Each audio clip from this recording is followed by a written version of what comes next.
आगामी संघ एवं राज्य लोक सेवा आयोग प्रारंभिक परीक्षा हेतु विशेष हल प्रश्न पत्र सामान्य अध्ययन। प्रश्न संख्या 1, विश्व खाद्य पुरस्कार 2020 के संबंध में निम्नलिखित कथनों पर विचार करें। 1. भारतीय मूल के अमरीकी मृदा वैज्ञानिक व पंजाब कृषि विश्वविद्यालय के पूर्व छात्र रहे डॉक्टर रतनलाल को वर्ष 2020 का विश्व खाद्य पुरस्कार दिया गया है। 2. विश्व खाद्य पुरस्कार की स्थापना नोबेल पुरस्कार विजेता वर्ष 1970 एवं कृषि वैज्ञानिक नॉर्मन बोरलॉग द्वारा वर्ष 1988 में की गई थी। 3. डॉक्टर रतनलाल से पूर्व डॉक्टर गुरुदेव सिंह खुश को वर्ष 1966 में ये पुरस्कार दिया गया था। उपर्युक्त में से कौन सा या से कथन सही है?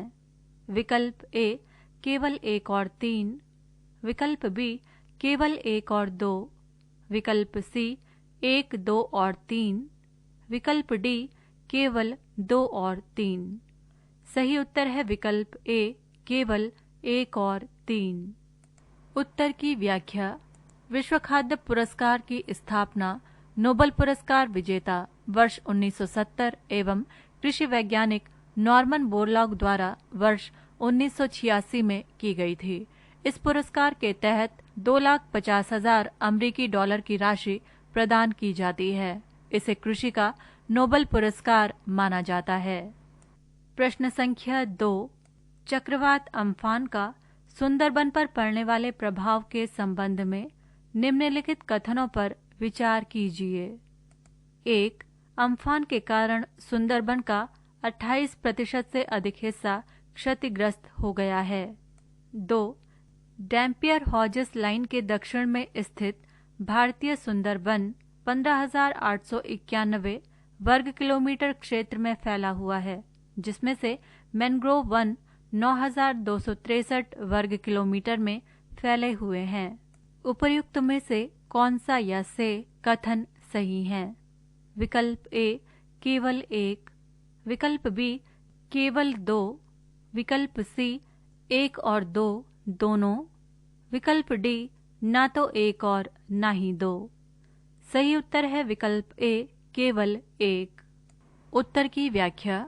डैम्पियर हॉजेस लाइन के दक्षिण में स्थित भारतीय सुंदरबन 9,630 वर्ग किलोमीटर क्षेत्र में फैला हुआ है, जिसमें से मैंग्रोव वन 4,263 वर्ग किलोमीटर में फैले हैं। डैम्पियर हॉजेस लाइन एक काल्पनिक रेखा है जो 24 परगना दक्षिण और उत्तरी जिलों से होकर गुजरती है और ज्वारभाटा से प्रभावित एस्चुरी जोन की उत्तरी सीमा को इंगित करती है। प्रश्न संख्या 3, हाल ही में सर्वोच्च न्यायालय ने आरक्षण संबंधी मामले में अनुच्छेद 32 के तहत दायर याचिका पर कार्यवाही करने से इनकार करते हुए स्पष्ट किया है कि आरक्षण एक मौलिक अधिकार नहीं है। इस संबंध में निम्नलिखित कथनों पर विचार करें। 1. सर्वोच्च न्यायालय ने याचिका की सुनवाई करते हुए कहा है कि संविधान के अनुच्छेद 32 का उपयोग केवल मौलिक अधिकारों के उल्लंघन की स्थिति में किया जा सकता है। 2. सर्वोच्च न्यायालय के इस फैसले के बाद आरक्षण संबंधी प्रावधानों को संविधान की 9वीं अनुसूची में शामिल करने से संबंधित मांग की जा रही है, ताकि उन्हें न्यायिक समीक्षा से संरक्षण प्रदान किया जा सके। 3. 9वीं अनुसूची में केंद्र और राज्य कानूनों की ऐसी सूची है जिन्हें न्यायालय के समक्ष चुनौती नहीं दी जा सकती। वर्तमान में संविधान की 9वीं अनुसूची में कुल 384 कानून शामिल हैं। उपर्युक्त में से कौन सा या से कथन सही है? विकल्प ए केवल 1 और 2, विकल्प बी केवल 1 और 3, विकल्प सी केवल 2 और 3, विकल्प डी 1, 2 और 3। सही उत्तर है विकल्प ए केवल 1 और 2। उत्तर की व्याख्या। 9वीं अनुसूची को वर्ष 1951 में प्रथम संविधान संशोधन अधिनियम के माध्यम से भारतीय संविधान में शामिल किया गया था। ये पहली बार था जब संविधान में संशोधन किया गया था। वर्तमान में संविधान की 9वीं अनुसूची में कुल 284 कानून शामिल हैं, जिन्हें न्यायिक समीक्षा संरक्षण प्राप्त है, अर्थात इन्हें अदालत में चुनौती नहीं दी जा सकती है। प्रश्न संख्या 4, सूर्य ग्रहण के संबंध में निम्नलिखित कथनों पर विचार कीजिए। 1. सूर्य ग्रहण एक प्रकार की महत्वपूर्ण खगोलीय घटना है। ये मुख्यतः तब घटित होती है जब पृथ्वी सूर्य और चंद्रमा के बीच आ जाती है। 2. सूर्य ग्रहण तभी होता है जब चंद्रमा अमावस्या को पृथ्वी के कक्षीय समतल के निकट होता है। 3. चंद्र ग्रहण सदैव पूर्णिमा की रात को होता है, जबकि सूर्य ग्रहण अमावस्या की रात को होता है। उपर्युक्त में से कौन सा या से कथन सही है? विकल्प ए केवल 1 और 2, विकल्प बी केवल 1 और 3, विकल्प सी केवल 2 और 3, विकल्प डी 1, 2 और 3। सही उत्तर है विकल्प सी केवल 2 और 3। उत्तर की व्याख्या। चंद्रमा पृथ्वी के चारों ओर एक कक्षा में घूमता है और उसी समय पृथ्वी सूर्य की परिक्रमा करती है। इस परिक्रमा के दौरान कभी कभी चंद्रमा सूर्य और पृथ्वी के बीच आ जाता है। खगोल शास्त्र में इस घटना को सूर्य ग्रहण कहा जाता है। प्रश्न संख्या 5, सिकल सेल रोग के संबंध में निम्नलिखित कथनों पर विचार कीजिए। 1. सिकल सेल रोग या सिकल सेल एनीमिया अर्थात रक्ताल्पता लाल रक्त कोशिकाओं से जुड़ी एक प्रमुख वंशानुगत विकार है, जिसमें इन लाल रक्त कोशिकाओं का आकार अर्धचंद्र या हंसिया जैसा हो जाता है। 2. ये असामान्य आकार की लाल रक्त कोशिकाएं कठोर तथा चिपचिपी हो जाती हैं और रक्तवाहिकाओं में फंस जाती हैं, जिससे शरीर के कई हिस्सों में रक्त एवं ऑक्सीजन का प्रवाह या तो कम हो जाता है या रुक जाता है।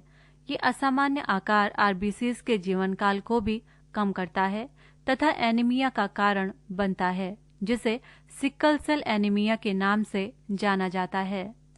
3. संयुक्त राष्ट्र महासभा ने आधिकारिक तौर पर वर्ष 2008 में ये घोषणा की थी कि प्रत्येक वर्ष 29 जून को विश्व सिकल सेल दिवस के रूप में मनाया जाएगा। उपर्युक्त में से कौन सा या से कथन सही है?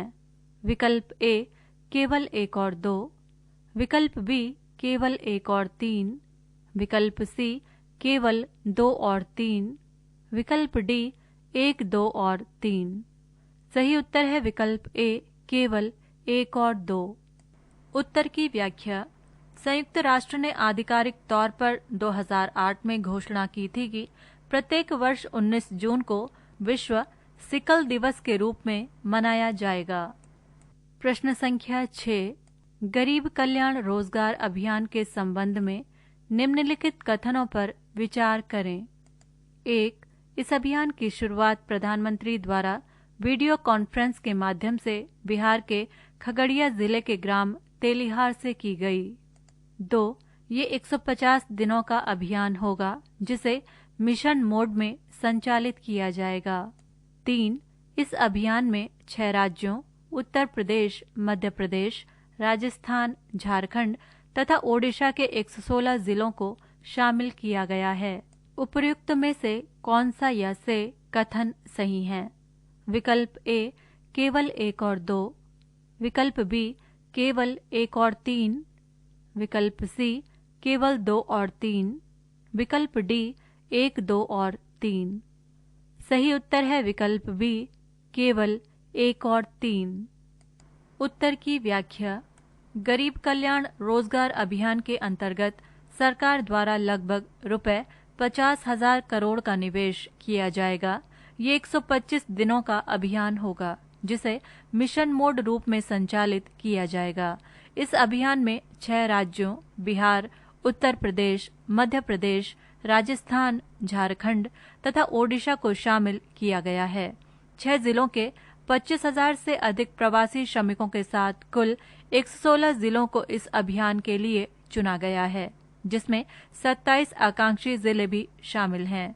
इस कार्यक्रम में शामिल 6 राज्यों के 116 जिलों के गांव कॉमन सर्विस सेंटर तथा कृषि विज्ञान केंद्रों के माध्यम से शामिल होंगे, जो कोरोना के कारण लागू शारीरिक दूरी के मानदंडों को भी ध्यान में रखेंगे।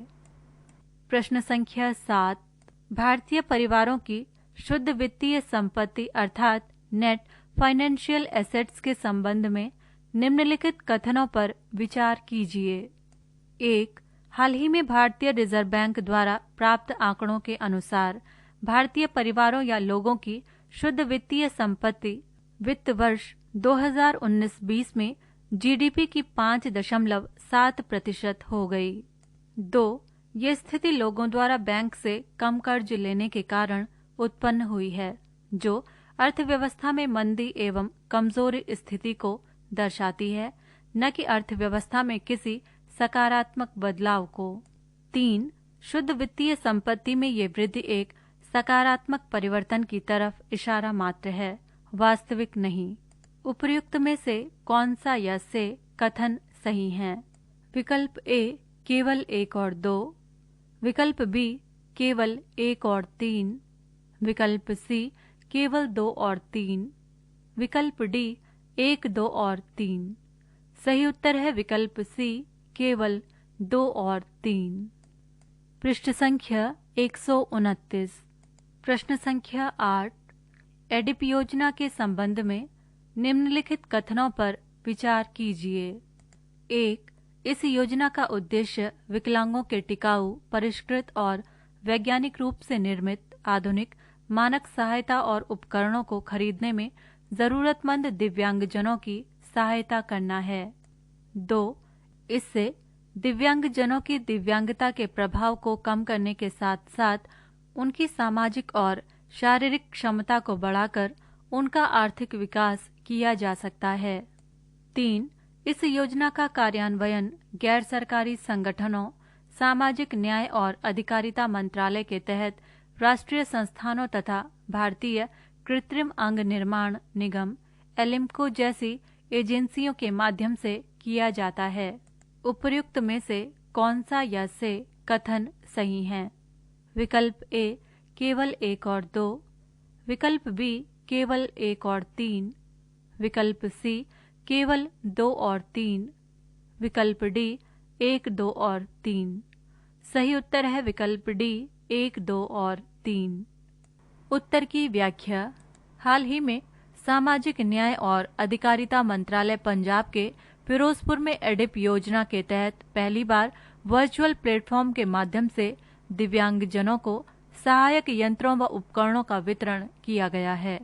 सहायक यंत्रों उपकरणों की खरीद फिटिंग के लिए विकलांग व्यक्तियों को सहायता योजना एपिड की शुरुआत सामाजिक न्याय और अधिकारिता मंत्रालय द्वारा की गई थी। इसे 1 अप्रैल 2007 से लागू किया गया था। प्रश्न संख्या 9, विदेशी मुद्रा भंडार के संबंध में निम्नलिखित कथनों पर विचार करें। 1. किसी भी देश के विदेशी मुद्रा भंडार में निम्नलिखित 4 तत्व शामिल होते हैं। विदेशी परिसंपत्तियां, जिनमें विदेशी कंपनियों के शेयर, डिबेंचर, बॉन्ड इत्यादि विदेशी मुद्रा में। स्वर्ण भंडार, IMF के पास रिजर्व कोष अर्थात रिजर्व ट्रेंच, विशेष आहरण अधिकार अर्थात SDR। 2. भारतीय रिजर्व बैंक द्वारा जारी आंकड़ों के अनुसार जून के प्रथम सप्ताह के दौरान भारत का विदेशी मुद्रा भंडार $7.2 बिलियन बढ़ गया, जो कि सितंबर 2007 के बाद से सबसे बड़ी साप्ताहिक छलांग है। 3. विदेशी मुद्रा भंडार में वृद्धि मुख्य रूप से विदेशी मुद्रा परिसंपत्ति में वृद्धि के कारण हुई है। उपर्युक्त में से कौन सा या से कथन सही है? विकल्प ए केवल 1 और 2, विकल्प बी केवल 1 और 3, विकल्प सी केवल 2 और 3, विकल्प डी 1, 2 और 3। सही उत्तर है विकल्प बी केवल 1 और 3। उत्तर की व्याख्या। भारतीय रिजर्व बैंक द्वारा जारी आंकड़ों के अनुसार जून के प्रथम सप्ताह के दौरान भारत का विदेशी मुद्रा भंडार $8.2 बिलियन बढ़ गया, जो कि सितंबर 2007 के बाद से सबसे बड़ी साप्ताहिक छलांग है। प्रश्न संख्या 10। हाल ही में पेट्रोलियम एवं प्राकृतिक गैस मंत्रालय द्वारा एक ई-समारोह के माध्यम से भारत के प्रथम राष्ट्रव्यापी ऑनलाइन वितरण आधारित gas trading platform Indian gas exchange का शुभारंभ किया गया है। इस संबंध में निम्नलिखित कथनों पर विचार कीजिए। 1. इंडियन गैस एक्सचेंज प्राकृतिक गैस के लिए एक वितरण आधारित ट्रेडिंग प्लेटफॉर्म है। 2. Indian gas exchange online gas trading platform Indian energy की सहायक या अनुषंगी कंपनी के रूप में कार्य करेगा। 3. इस प्लेटफॉर्म के माध्यम से प्राकृतिक गैस का व्यापार रुपए में किया जाएगा, जिसमें न्यूनतम आवंटन का आकार 100 मिलियन ब्रिटिश थर्मल यूनिट, जो कि ऊष्मा की इकाई है, के द्वारा निर्धारित किया गया है। उपर्युक्त में से कौन सा या से कथन सही हैं? विकल्प ए केवल 1 और 2, विकल्प बी केवल 1 और 3, विकल्प सी केवल 2 और 3, विकल्प डी 1, 2 और 3। सही उत्तर है विकल्प डी 1, 2 और 3। उत्तर की व्याख्या। इंडियन गैस एक्सचेंज एक डिजिटल ट्रेडिंग प्लेटफॉर्म है, जिसके माध्यम से बड़ी संख्या में क्रेता विक्रेता प्राधिकृत केंद्रों के माध्यम से स्पॉट मार्केट और वायदा अनुबंध में आयातित प्राकृतिक गैस का कारोबार कर सकेंगे। इसके लिए 3 केंद्रों गुजरात के दाहेज, हजीरा और आंध्र प्रदेश का ओडुरू, काकीनाडा का चयन किया गया है। प्रश्न संख्या 11। हाल ही में मणिपुर के चाखाओ तथा गोरखपुर टेराकोटा को भौगोलिक संकेतक का टैग दिया गया। इस संबंध में निम्नलिखित कथनों पर विचार कीजिए। 1. चाखाओ एक सुगंधित चिपचिपा चावल है, जिसकी मणिपुर में सदियों से खेती की जा रही है। 2. गोरखपुर टेराकोटा के लिए आवेदन उत्तर प्रदेश के लक्ष्मी टेराकोटा मूर्तिकला केंद्र द्वारा दायर किया गया था। 3. चाखाओ का पारंपरिक चिकित्सा प्रणालियों में भी उपयोग किया जाता है। उपर्युक्त में से कौन सा या से कथन सही हैं?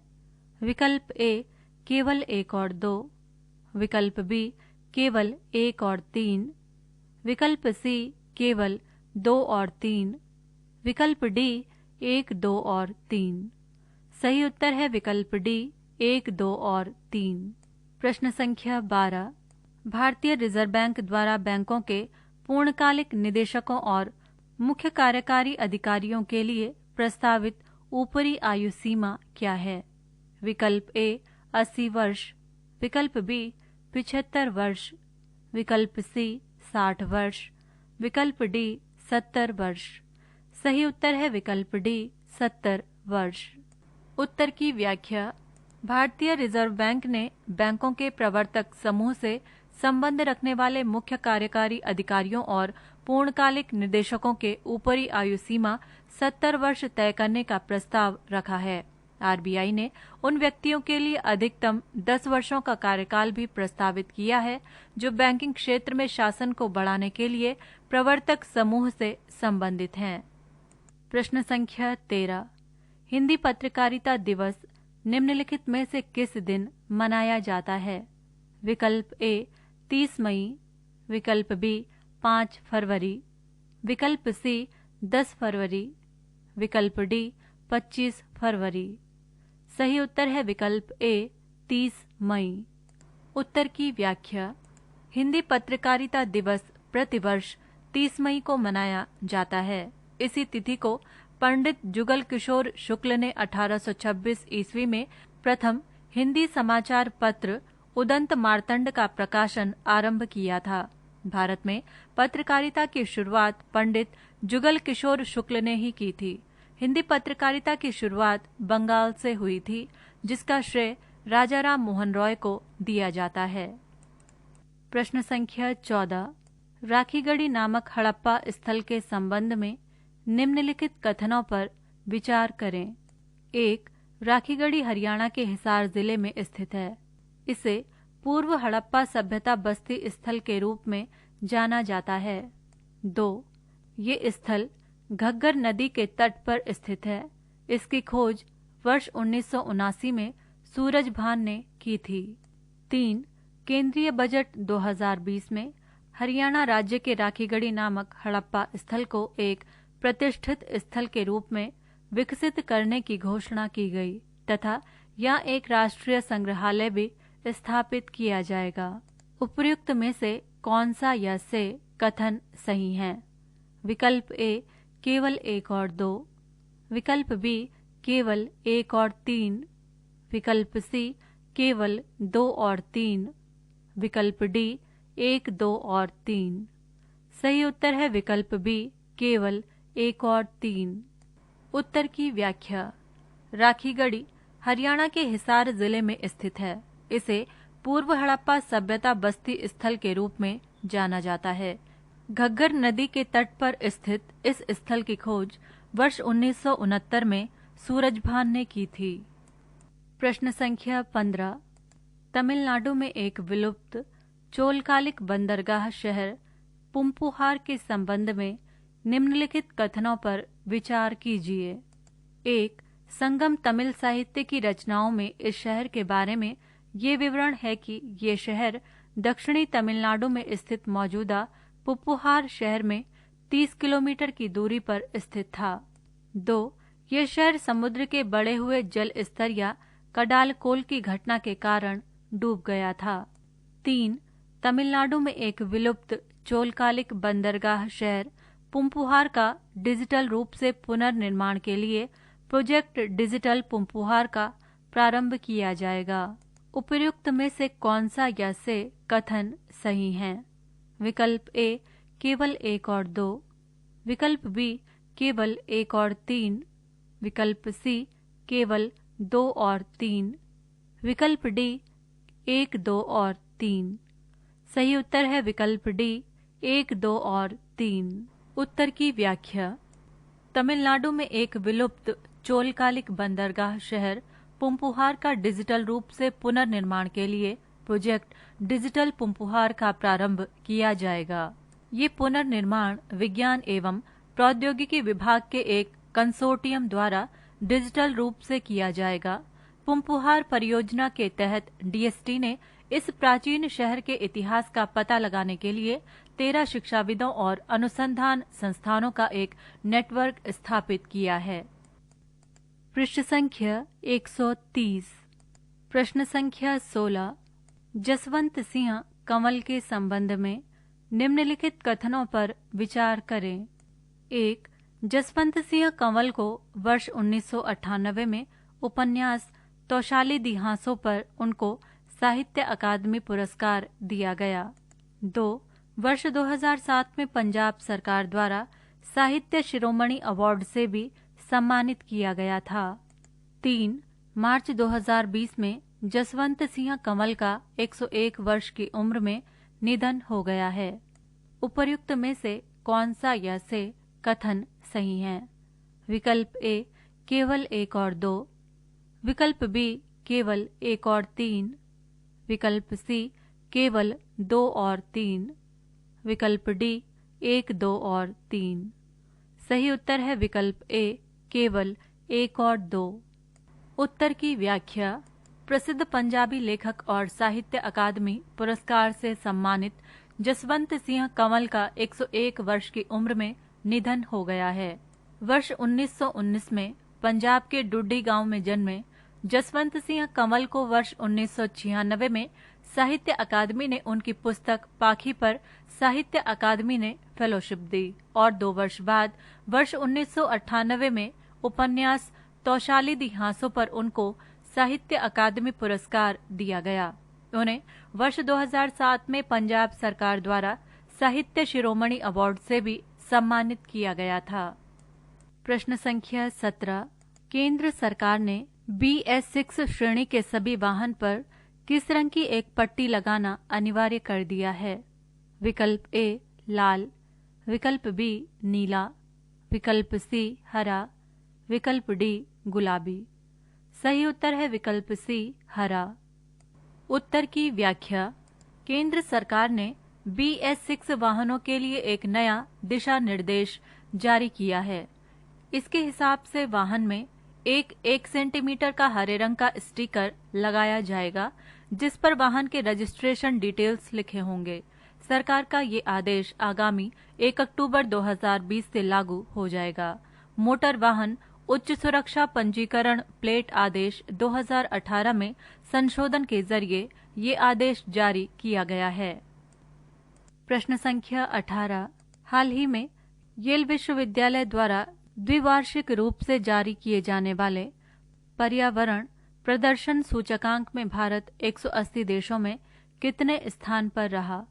विकल्प ए 168, विकल्प बी 175, विकल्प सी 140, विकल्प डी 120। सही उत्तर है विकल्प ए 168। उत्तर की व्याख्या।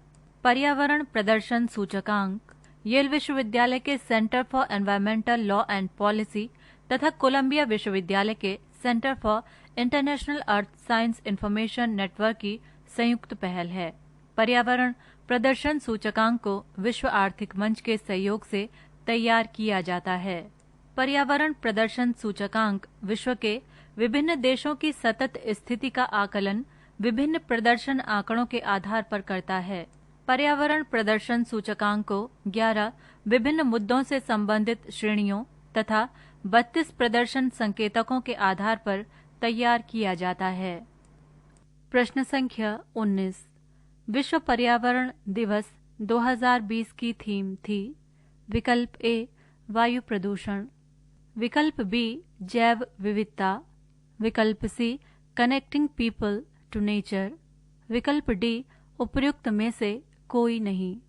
सही उत्तर है विकल्प बी जैव विविधता। उत्तर की व्याख्या। विश्व पर्यावरण दिवस 2020 का थीम जैव विविधता है।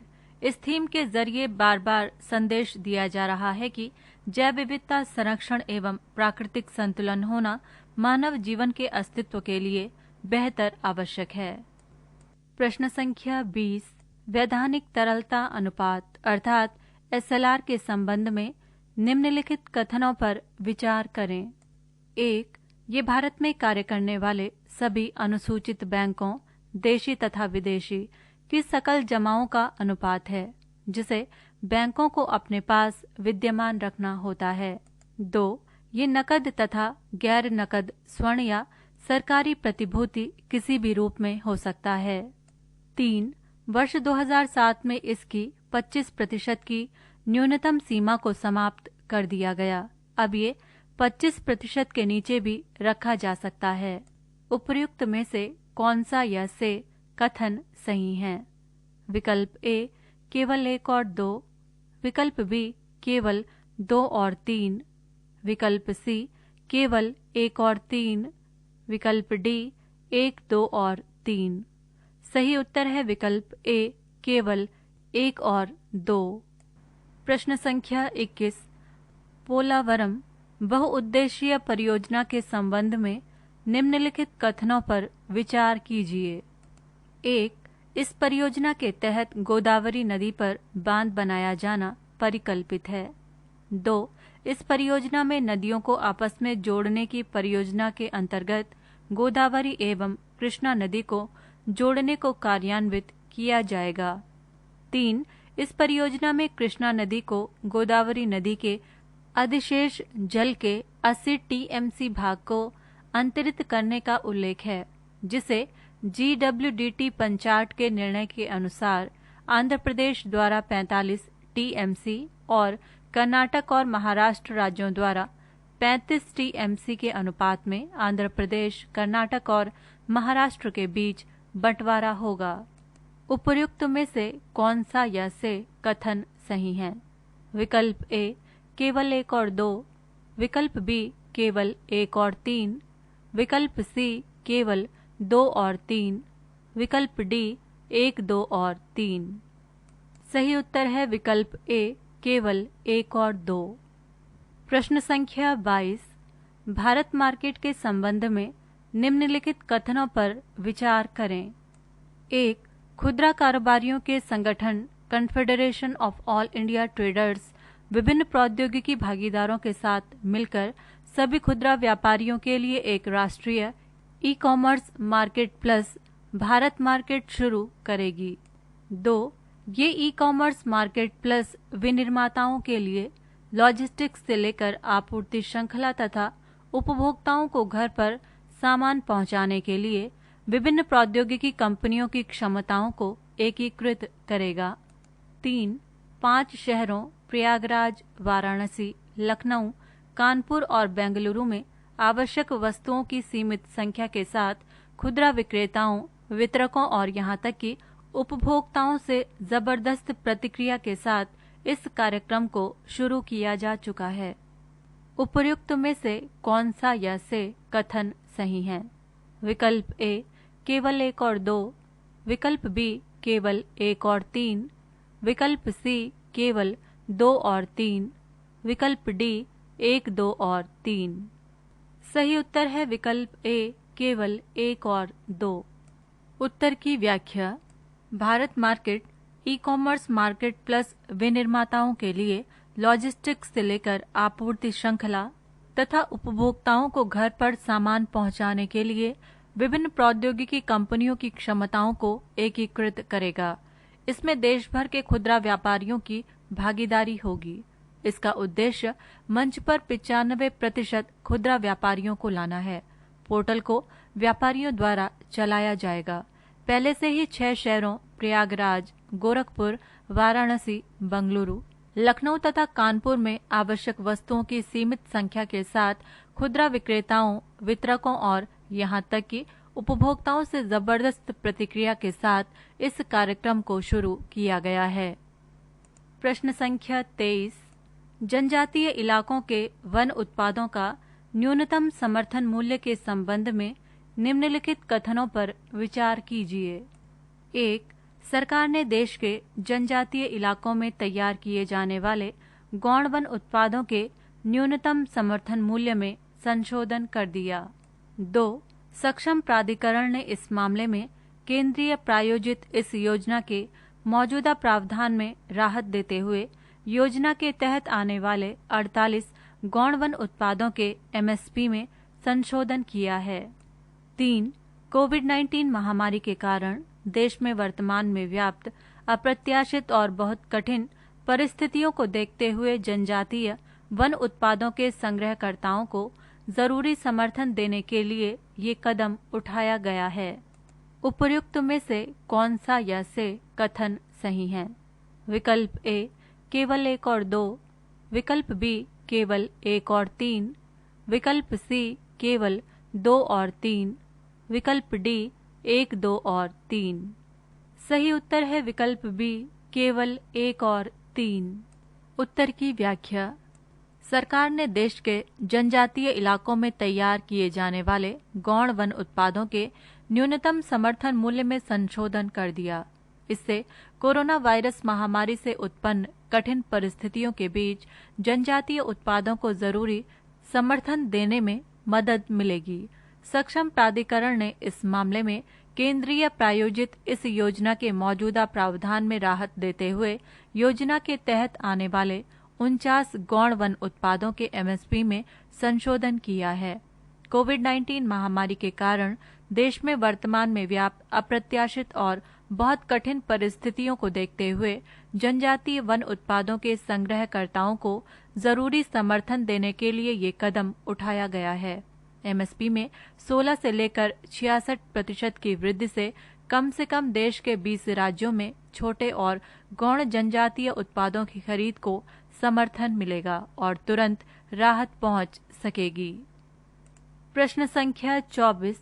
Modified industrial infrastructure upgradation scheme के संबंध में निम्नलिखित कथनों पर विचार कीजिए। 1. Modified industrial infrastructure upgradation scheme के तहत औद्योगिक क्लस्टर विकसित करने के लिए रुपए 50 करोड़ के सरकारी अनुदान का प्रावधान है। 2.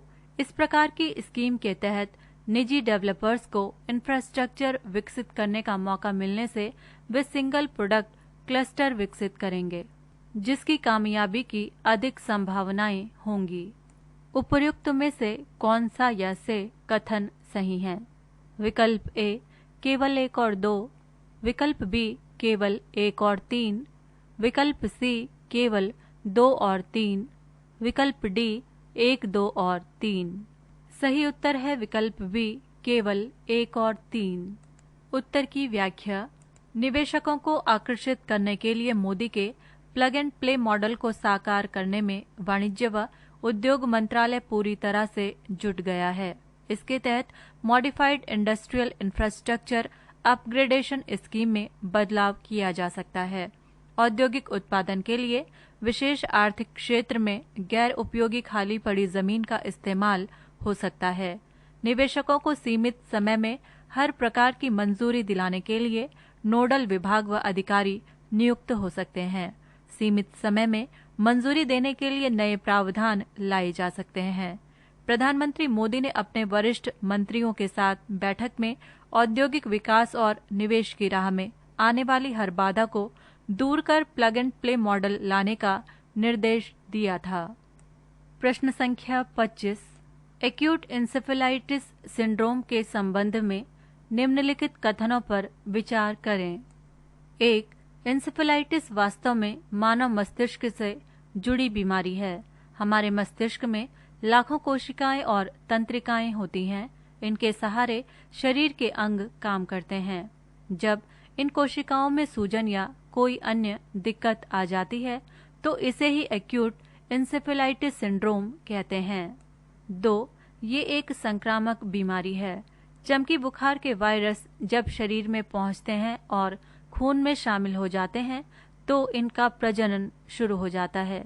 इसके बाद उनकी संख्या तेजी से बढ़ने लगती है। खून के साथ बहकर इस बीमारी के वायरस मस्तिष्क तक पहुंच जाते हैं। मस्तिष्क में पहुंचने पर ये वायरस कोशिकाओं में सूजन का कारण बनते हैं और शरीर के सेंट्रल नर्वस सिस्टम को खराब कर देते हैं। 3. ये बीमारी शरीर के मुख्य नर्वस सिस्टम या तंत्रिका तंत्र को प्रभावित करती है। बहुत ज्यादा गर्मी एवं नमी के मौसम में एक्यूट इंसेफेलाइटिस सिंड्रोम के फैलने की रफ्तार बढ़ जाती है। इस मौसम में इसकी तीव्रता भी काफी बढ़ जाती है। उपर्युक्त में से कौन सा या से कथन सही है?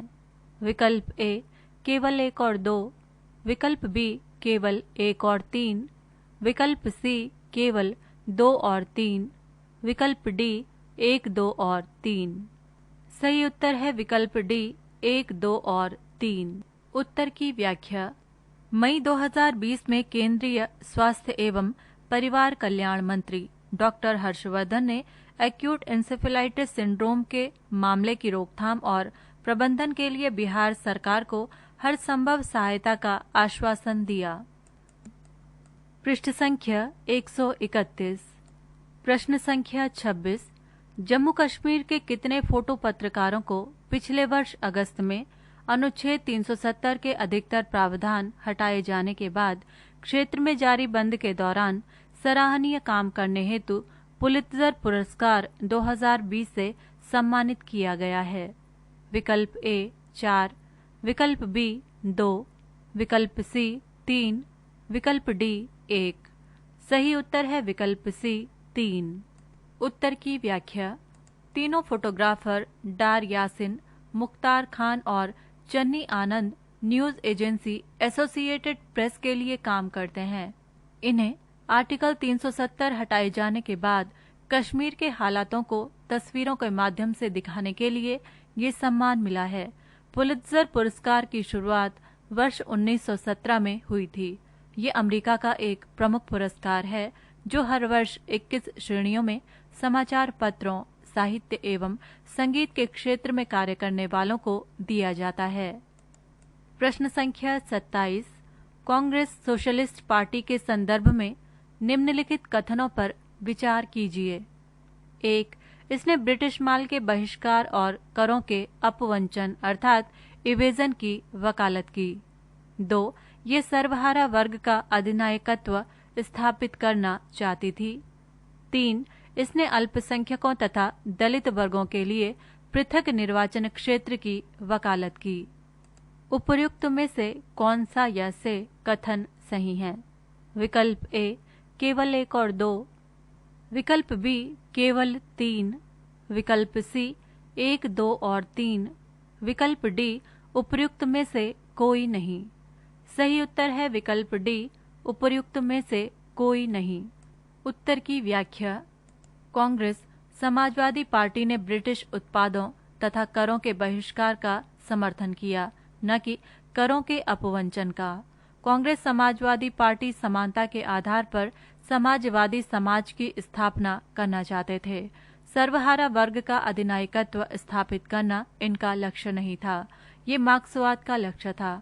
इसने अल्पसंख्यकों तथा दलित वर्गों के लिए पृथक निर्वाचन क्षेत्र की वकालत नहीं की। अतः स्पष्ट है कि इसका उत्तर डी विकल्प होगा। प्रश्न संख्या 28। सूची फर्स्ट को सूची सेकंड से सुमेलित कीजिए और सूचियों के नीचे दिए गए कूट का प्रयोग करते हुए सही उत्तर का चयन कीजिए। सूची फर्स्ट ए अभिनव भारत समाज, बी अनुशीलन समिति, सी गदर पार्टी, डी स्वराज पार्टी। सूची सेकंड 1 अरविंद घोष, 2 लाला हरदयाल, 3 CR दास, 4 VD सावरकर। कूट विकल्प ए A4 B1 C3 D2, विकल्प B A1 B4 C3 D2, विकल्प सी A1 B4 C2 D3, विकल्प D A4 B1 C2 D3। सही उत्तर है विकल्प D A4 B1 C2 D3। प्रश्न संख्या 29। भारत के विभाजन का बाल्कन प्लान उपज था। विकल्प ए W चर्चिल के मस्तिष्क का, विकल्प बी MA जिन्ना के मस्तिष्क का, विकल्प सी लॉर्ड माउंटबेटन के मस्तिष्क का, विकल्प डी VP मेनन के मस्तिष्क का। सही उत्तर है विकल्प सी लॉर्ड माउंटबेटन के मस्तिष्क का। उत्तर की व्याख्या। 24 मार्च और 6 मई 1947 के बीच भारतीय नेताओं के साथ 133 साक्षात्कारों की तीव्र श्रृंखला के बाद माउंटबेटन ने तय किया कि कैबिनेट मिशन की रूपरेखा अव्यवहारिक हो चुकी है। तब उन्होंने एक वैकल्पिक योजना बनाई जिसे बाल्कन प्लान का गुप्त नाम दिया गया। प्रश्न संख्या 30। नीचे दिए गए राज्यों को भारत संघ के संपूर्ण राज्य का दर्जा प्राप्त होने का सही कालानुक्रम कौन सा है?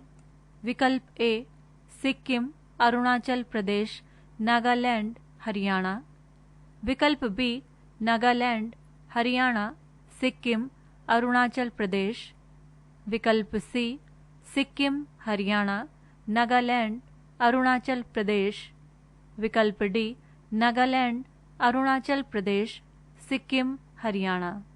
सही उत्तर है विकल्प बी नागालैंड, हरियाणा, सिक्किम, अरुणाचल प्रदेश। उत्तर की व्याख्या। राज्य आंध्र प्रदेश, गठन का वर्ष 1953। राज्य राजस्थान, गठन का वर्ष 1956। राज्य महाराष्ट्र, गठन का वर्ष 1960। राज्य नागालैंड, गठन का वर्ष 1963 1 दिसंबर।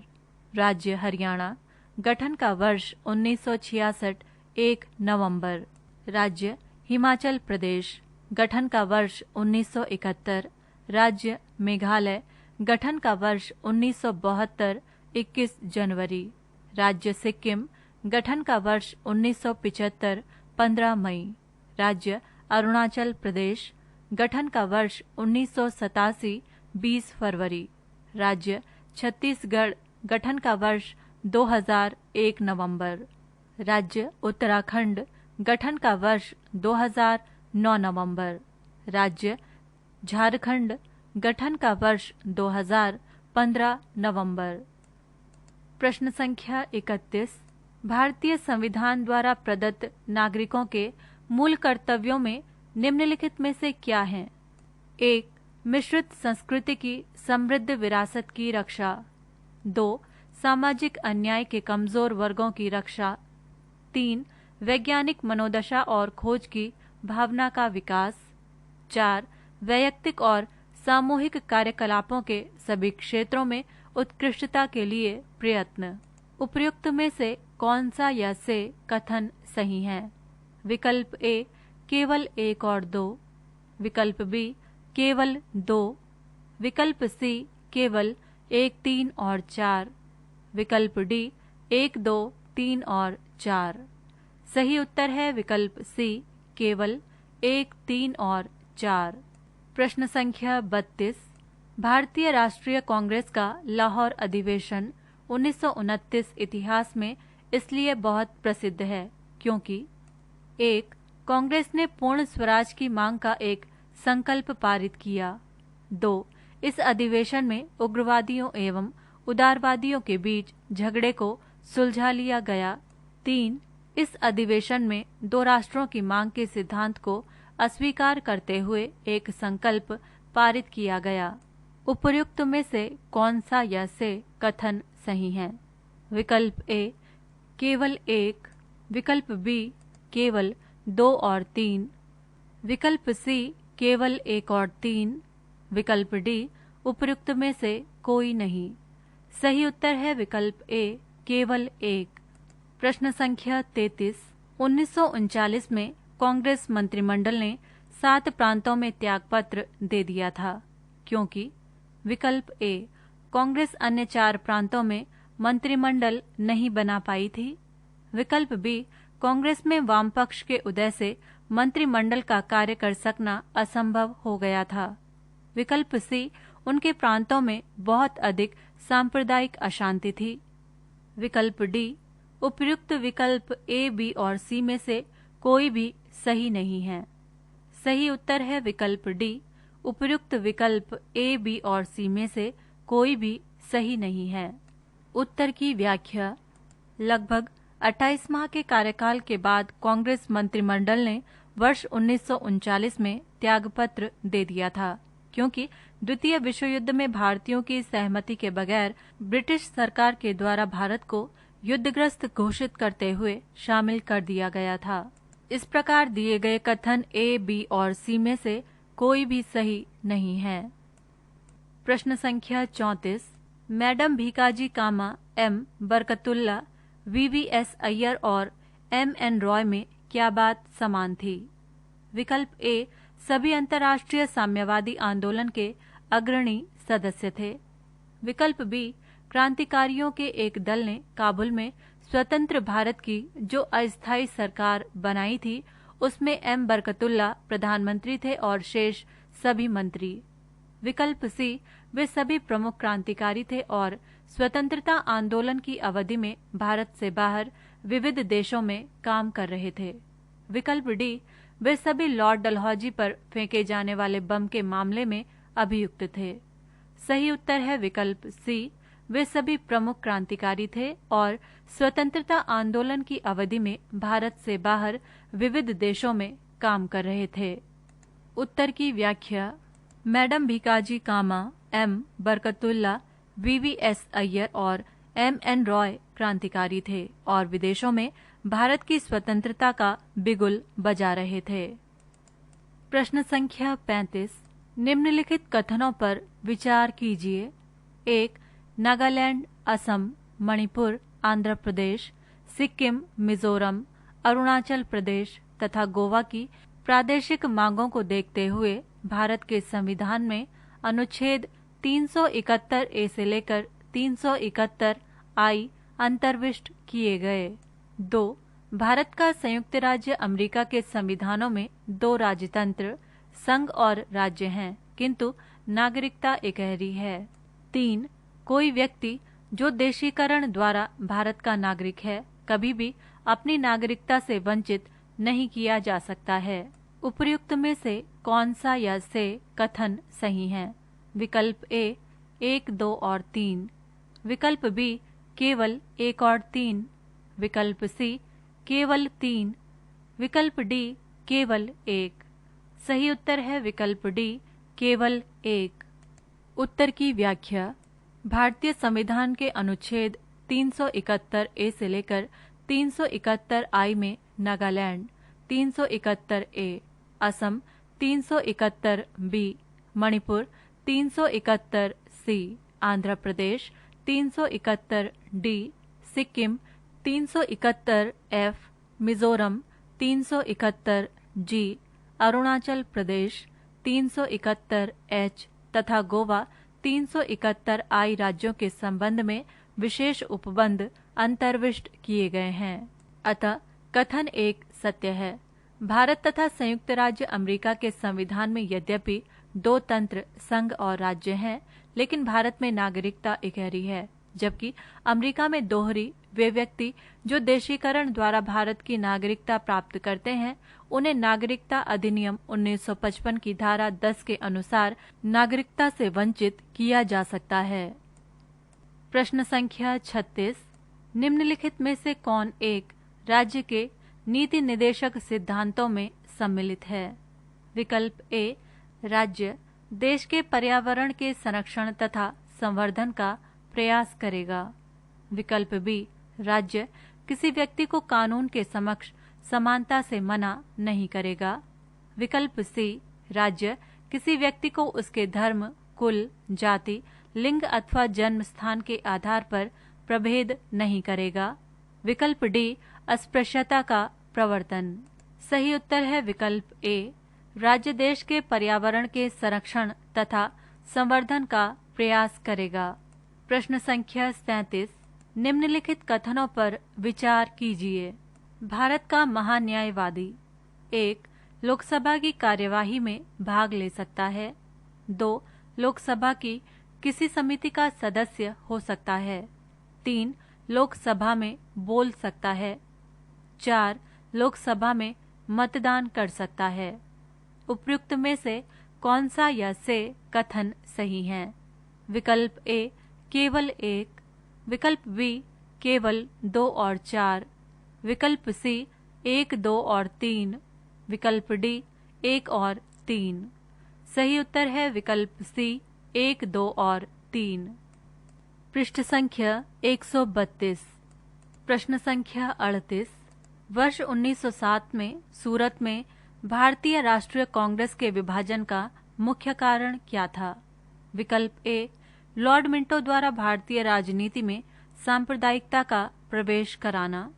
विकल्प बी, अंग्रेजी सरकार के साथ नरमपंथियों की वार्ता करने की क्षमता के बारे में चरमपंथियों में विश्वास का अभाव।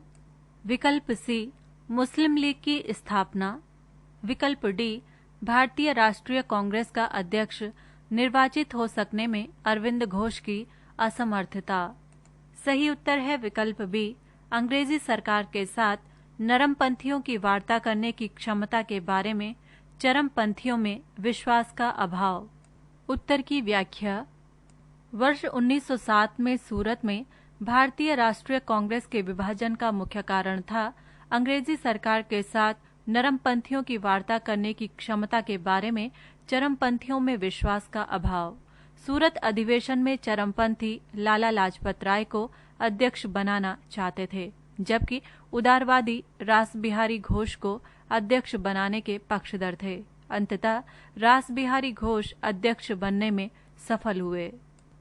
प्रश्न संख्या 39, निम्नलिखित वक्तव्यों पर विचार कीजिए। कथन ए, महात्मा गांधी द्वारा 1922 में असहयोग आंदोलन स्थगित कर दिया गया। कारण आर, इस स्थगन की CR दास एवं मोतीलाल नेहरू द्वारा विरोध किया गया। विकल्प ए तथा आर दोनों सही हैं तथा आर ए की सही व्याख्या करता है। विकल्प बी, ए तथा आर दोनों सही हैं किंतु आर ए की सही व्याख्या नहीं करता। विकल्प सी, ए सही है परंतु आर गलत है। विकल्प डी, ए गलत है किंतु आर सही है। सही उत्तर है विकल्प बी, ए तथा आर दोनों सही हैं परंतु आर ए की सही व्याख्या नहीं करता। प्रश्न संख्या 40, निम्नलिखित कथनों पर विचार करें। कथन ए, लॉर्ड लिनलिथगो ने 1942 के अगस्त आंदोलन को सिपाही विद्रोह के बाद सर्वाधिक गंभीर विद्रोह कहा था। कारण आर, कुछ क्षेत्रों में किसान व्यापक जनांदोलन में उठ खड़े हुए थे। विकल्प ए तथा आर दोनों सही हैं तथा आर ए की सही व्याख्या करता है। विकल्प बी, ए तथा आर दोनों सही हैं किंतु आर ए की सही व्याख्या नहीं करता। विकल्प सी, ए सही है परंतु आर गलत है। विकल्प डी, ए गलत है किंतु आर सही है। सही उत्तर है विकल्प ए तथा आर दोनों सही हैं तथा आर ए की सही व्याख्या करता है। प्रश्न संख्या 41, भारतीय संविधान की तृतीय अनुसूची में निम्नलिखित में से क्या उपबंधित है? 1. संघ के मंत्री के लिए पद की शपथ का प्रारूप। 2. उच्चतम न्यायालय के मुख्य न्यायाधीश द्वारा ली जाने वाली शपथ का प्रारूप। 3. भारत के राष्ट्रपति के लिए पद की शपथ का प्रारूप। 4. संसद के सदस्य द्वारा ली जाने वाली शपथ का प्रारूप। नीचे दिए गए कूट का प्रयोग कर सही उत्तर चुनिए। विकल्प ए 1, 2 और 3। विकल्प बी 2, 3 और 4।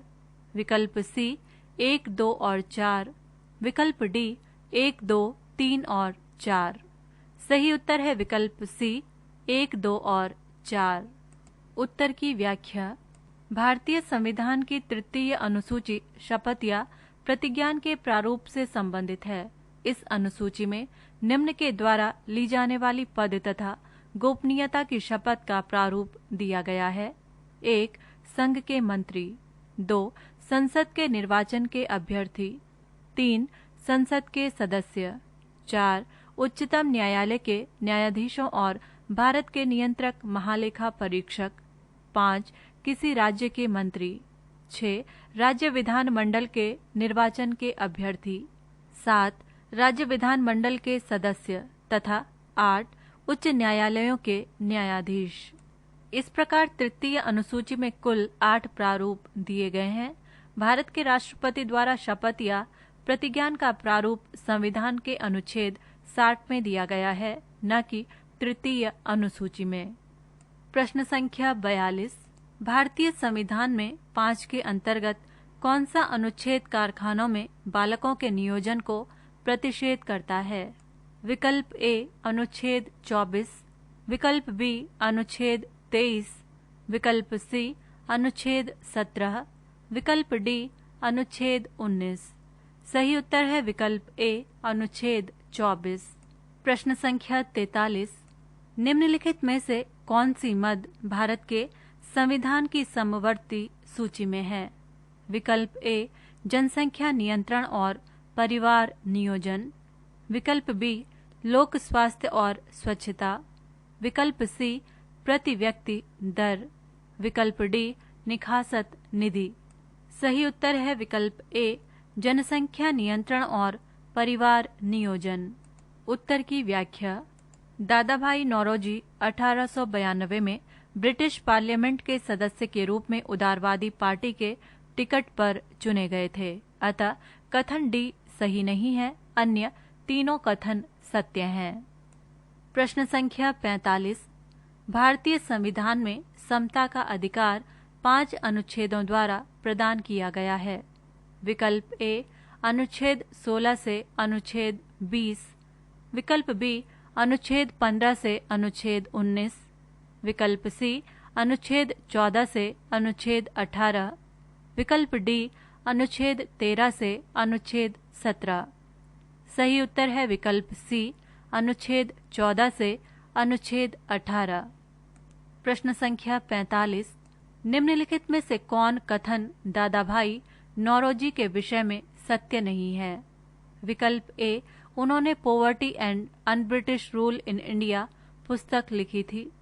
विकल्प बी उन्होंने गुजराती के प्रोफेसर के रूप में यूनिवर्सिटी कॉलेज लंदन में कार्य किया था। विकल्प सी उन्होंने मुंबई में महिला शिक्षा की नींव रखी थी। विकल्प डी वे ब्रिटिश पार्लियामेंट के सदस्य के रूप में अनुदारवादी पार्टी के टिकट पर चुने गए थे। सही उत्तर है विकल्प डी वे ब्रिटिश पार्लियामेंट के सदस्य के रूप में अनुदारवादी पार्टी के टिकट पर चुने गए थे। प्रश्न संख्या 46, रॉलेट सत्याग्रह के संदर्भ में निम्नलिखित में से कौन सा या से कथन सही हैं? 1. रॉलेट अधिनियम सेडिशन कमेटी की सिफारिश पर आधारित था। 2. रॉलेट सत्याग्रह में गांधी जी ने होम रूल लीग का उपयोग करने का प्रयास किया। 3. साइमन कमीशन के आगमन के विरुद्ध हुए प्रदर्शन रॉलेट सत्याग्रह के साथ साथ हुए। नीचे दिए गए कूट का प्रयोग कर सही उत्तर चुनिए। विकल्प ए केवल एक, विकल्प बी केवल एक और दो, विकल्प सी केवल दो और तीन, विकल्प डी एक, दो और तीन। सही उत्तर है विकल्प बी केवल एक और दो। उत्तर की व्याख्या। रॉलेट एक्ट एक काला कानून था जिसमें किसी भी व्यक्ति को संदेह के आधार पर गिरफ्तार किया जा सकता था। रॉलेट अधिनियम सेडिशन कमेटी की सिफारिश पर आधारित था। इसका गठन भारत में क्रांतिकारी गतिविधियों को दबाने के लिए किया गया था। वर्ष 1919 में जब गांधी जी ने रॉलेट एक्ट के खिलाफ सत्याग्रह की अपील की तो सभी लोग इसमें शामिल हो गए, जिन्हें होम रूल आंदोलन ने राजनीतिक रूप से जागरूक बनाया था।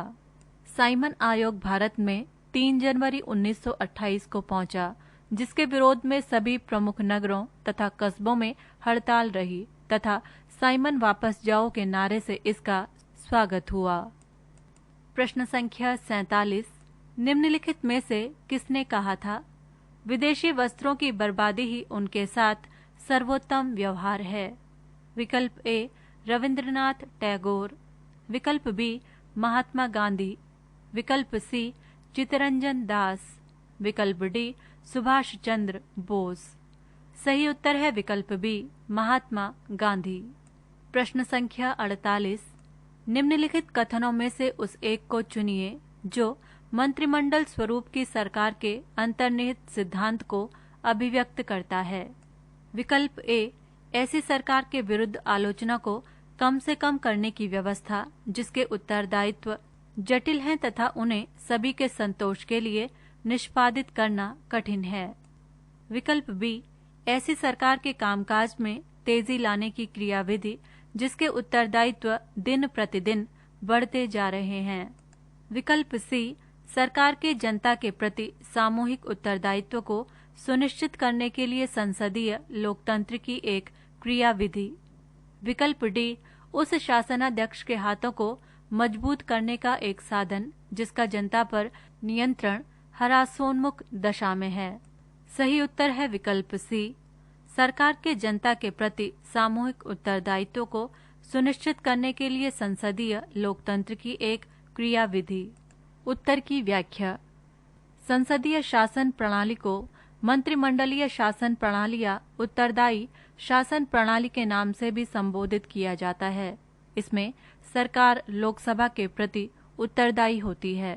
लोकसभा सदस्यों का निर्वाचन जनता द्वारा प्रत्यक्ष रूप से किया जाता है, अतः सरकार के जनता के प्रति सामूहिक उत्तरदायित्व को सुनिश्चित करना ही मंत्रिमंडलीय स्वरूप की सरकार या संसदीय सरकार के अंतर्निहित सिद्धांत हैं। प्रश्न संख्या 49, सूची फर्स्ट को सूची सेकंड से सुमेलित कीजिए तथा नीचे दिए गए कूट से सही उत्तर का चयन कीजिए। सूची फर्स्ट राज्य ए आंध्र प्रदेश, बी महाराष्ट्र, सी कर्नाटक, डी पश्चिम बंगाल। सूची सेकंड राज्यसभा में स्थान 1 11, 2 19, 3 12, 4 16। विकल्प ए A1 B2 C3 D4, विकल्प B A2 B1 C3 D4, विकल्प सी A2 B1 C4 D3, विकल्प D A4 B2 C3 D1। सही उत्तर है विकल्प ए A1 B2 C3 D4। प्रश्न संख्या 50, भारत के किसी धार्मिक संप्रदाय समुदाय को यदि राष्ट्रीय स्तर पर अल्पसंख्यक वर्ग का दर्जा दिया जाता है तो वो किस या किन विशेष लाभ या लाभों का हकदार हो जाता है? 1. ये संप्रदाय या समुदाय विशेष शैक्षणिक संस्थानों की स्थापना और संचालन कर सकता है। 2. भारत के राष्ट्रपति स्वयमेव इस संप्रदाय या समुदाय के एक प्रतिनिधि को लोकसभा में मनोनीत कर देते हैं। 3. ये संप्रदाय या समुदाय प्रधानमंत्री के 15 पॉइंट कार्यक्रम के लाभ प्राप्त कर सकता है। उपर्युक्त में से कौन सा या से कथन सही है? विकल्प ए केवल 1, विकल्प बी केवल 2 और 3, विकल्प सी केवल 1 और 3, विकल्प डी 1, 2 और 3। सही उत्तर है विकल्प सी केवल 1 और 3। प्रश्न संख्या 51। इस मिसाल में हम मुसलमानों को हिंदुओं से भिड़ा नहीं पाए। निम्नलिखित में से कौन सी एक घटना से एचिंसन के इस कथन का संबंध है? विकल्प ए 1857 का विप्लव, विकल्प बी चंपारण सत्याग्रह 1917, विकल्प सी खिलाफत और असहयोग आंदोलन 1919 से 22, विकल्प डी 1942 की अगस्त क्रांति। सही उत्तर है विकल्प सी खिलाफत और असहयोग आंदोलन 1919 से 22। प्रश्न संख्या 52। साइमन कमीशन की सिफारिशों के संदर्भ में निम्नलिखित में से कौन सा एक कथन सही है? विकल्प ए इसने प्रांतों में द्वैध शासन को उत्तरदायी सरकार द्वारा प्रतिस्थापित करने की संस्तुति दी। विकल्प बी इसने गृह विभाग के अधीन अंतर प्रांतीय परिषद स्थापित करने का सुझाव दिया। विकल्प सी इसने केंद्र में द्विसदन विधायिका के उन्मूलन का सुझाव दिया। विकल्प डी इसने भारतीय पुलिस सेवा इस प्रावधान के साथ सृजित करने की संस्तुति की कि ब्रिटिश भर्ती का भारतीय की तुलना में वेतन तथा भत्ता अधिक होगा। सही उत्तर है विकल्प ए इसने प्रांतों में द्वैध शासन को उत्तरदायी सरकार द्वारा प्रतिस्थापित करने की संस्तुति दी। पृष्ठ संख्या 133। प्रश्न संख्या 53। निम्नलिखित में से कौन एक कैबिनेट मिशन का सदस्य नहीं था? विकल्प ए पैथिक लॉरेंस, विकल्प बी जॉन साइमन, विकल्प सी स्टेफोर्ड क्रिप्स, विकल्प डी एवी अलेक्जेंडर। सही उत्तर है विकल्प बी जॉन साइमन। प्रश्न संख्या 54। लाहौर षड्यंत्र मामले की परिणति किसकी फांसी के रूप में हुई? 1 रामप्रसाद बिस्मिल, 2 रोशन सिंह, 3 भगत सिंह, 4 सुखदेव, 5 राजगुरु। नीचे दिए गए कूट से सही उत्तर का चयन करें। विकल्प ए 1 और 2, विकल्प बी 1, 2 और 4, विकल्प सी 2, 3 और 4, विकल्प डी 3, 4 और 5। सही उत्तर है विकल्प डी 3, 4 और 5। प्रश्न संख्या 55। भारत छोड़ो आंदोलन किसकी प्रतिक्रिया में प्रारंभ किया गया? विकल्प ए कैबिनेट मिशन योजना, विकल्प बी क्रिप्स प्रस्ताव, विकल्प सी साइमन कमीशन रिपोर्ट, विकल्प डी वेवेल योजना। सही उत्तर है विकल्प बी क्रिप्स प्रस्ताव। प्रश्न संख्या 56। सूची फर्स्ट को सूची सेकंड से सुमेलित कीजिए और सूचियों के नीचे दिए गए कूट का प्रयोग कर सही उत्तर चुनिए। सूची फर्स्ट संविधान का अनुच्छेद। ए अनुच्छेद 54, बी अनुच्छेद 75, सी अनुच्छेद 155, डी अनुच्छेद 164। सूची सेकंड अंतर वस्तु। 1 भारत के राष्ट्रपति का निर्वाचन, 2 प्रधानमंत्री और मंत्रिपरिषद की नियुक्ति, 3 राज्य के राज्यपाल की नियुक्ति, 4 राज्य के मुख्यमंत्री और मंत्रिपरिषद की नियुक्ति, 5 राज्य विधान सभाओं की संरचना। कूट। विकल्प ए A1, B2, C3, D4, विकल्प B A1, B2, C4, D5, विकल्प सी A2, B1, C3, D5, विकल्प D A2, B1, C4, D3। सही उत्तर है विकल्प सी A2, B1, C3, D5। उत्तर की व्याख्या। अनुच्छेद 54 भारत के राष्ट्रपति का निर्वाचन, अनुच्छेद 75 प्रधानमंत्री व मंत्रिपरिषद का गठन, अनुच्छेद 155 राज्यपाल की नियुक्ति, अनुच्छेद 164 मुख्यमंत्रियों एवं मंत्रिपरिषद की नियुक्ति, राज्य विधानसभाओं की संरचना अनुच्छेद 170 में वर्णित है। प्रश्न संख्या 57। संविधान की उद्देशिका के संबंध में निम्न कथनों पर विचार करिए और दिए गए कूट की सहायता से बताइए कि इनमें से कौन सही है। 1. पंडित नेहरू द्वारा प्रस्तुत ऑब्जेक्टिव प्रस्ताव अंततोगत्वा उद्देशिका बना। 2. इसकी प्रकृति न्याय योग्य नहीं है। 3. इसका संशोधन नहीं किया जा सकता है। 4. संविधान के विशिष्ट प्रावधानों को ये रद्द नहीं कर सकता।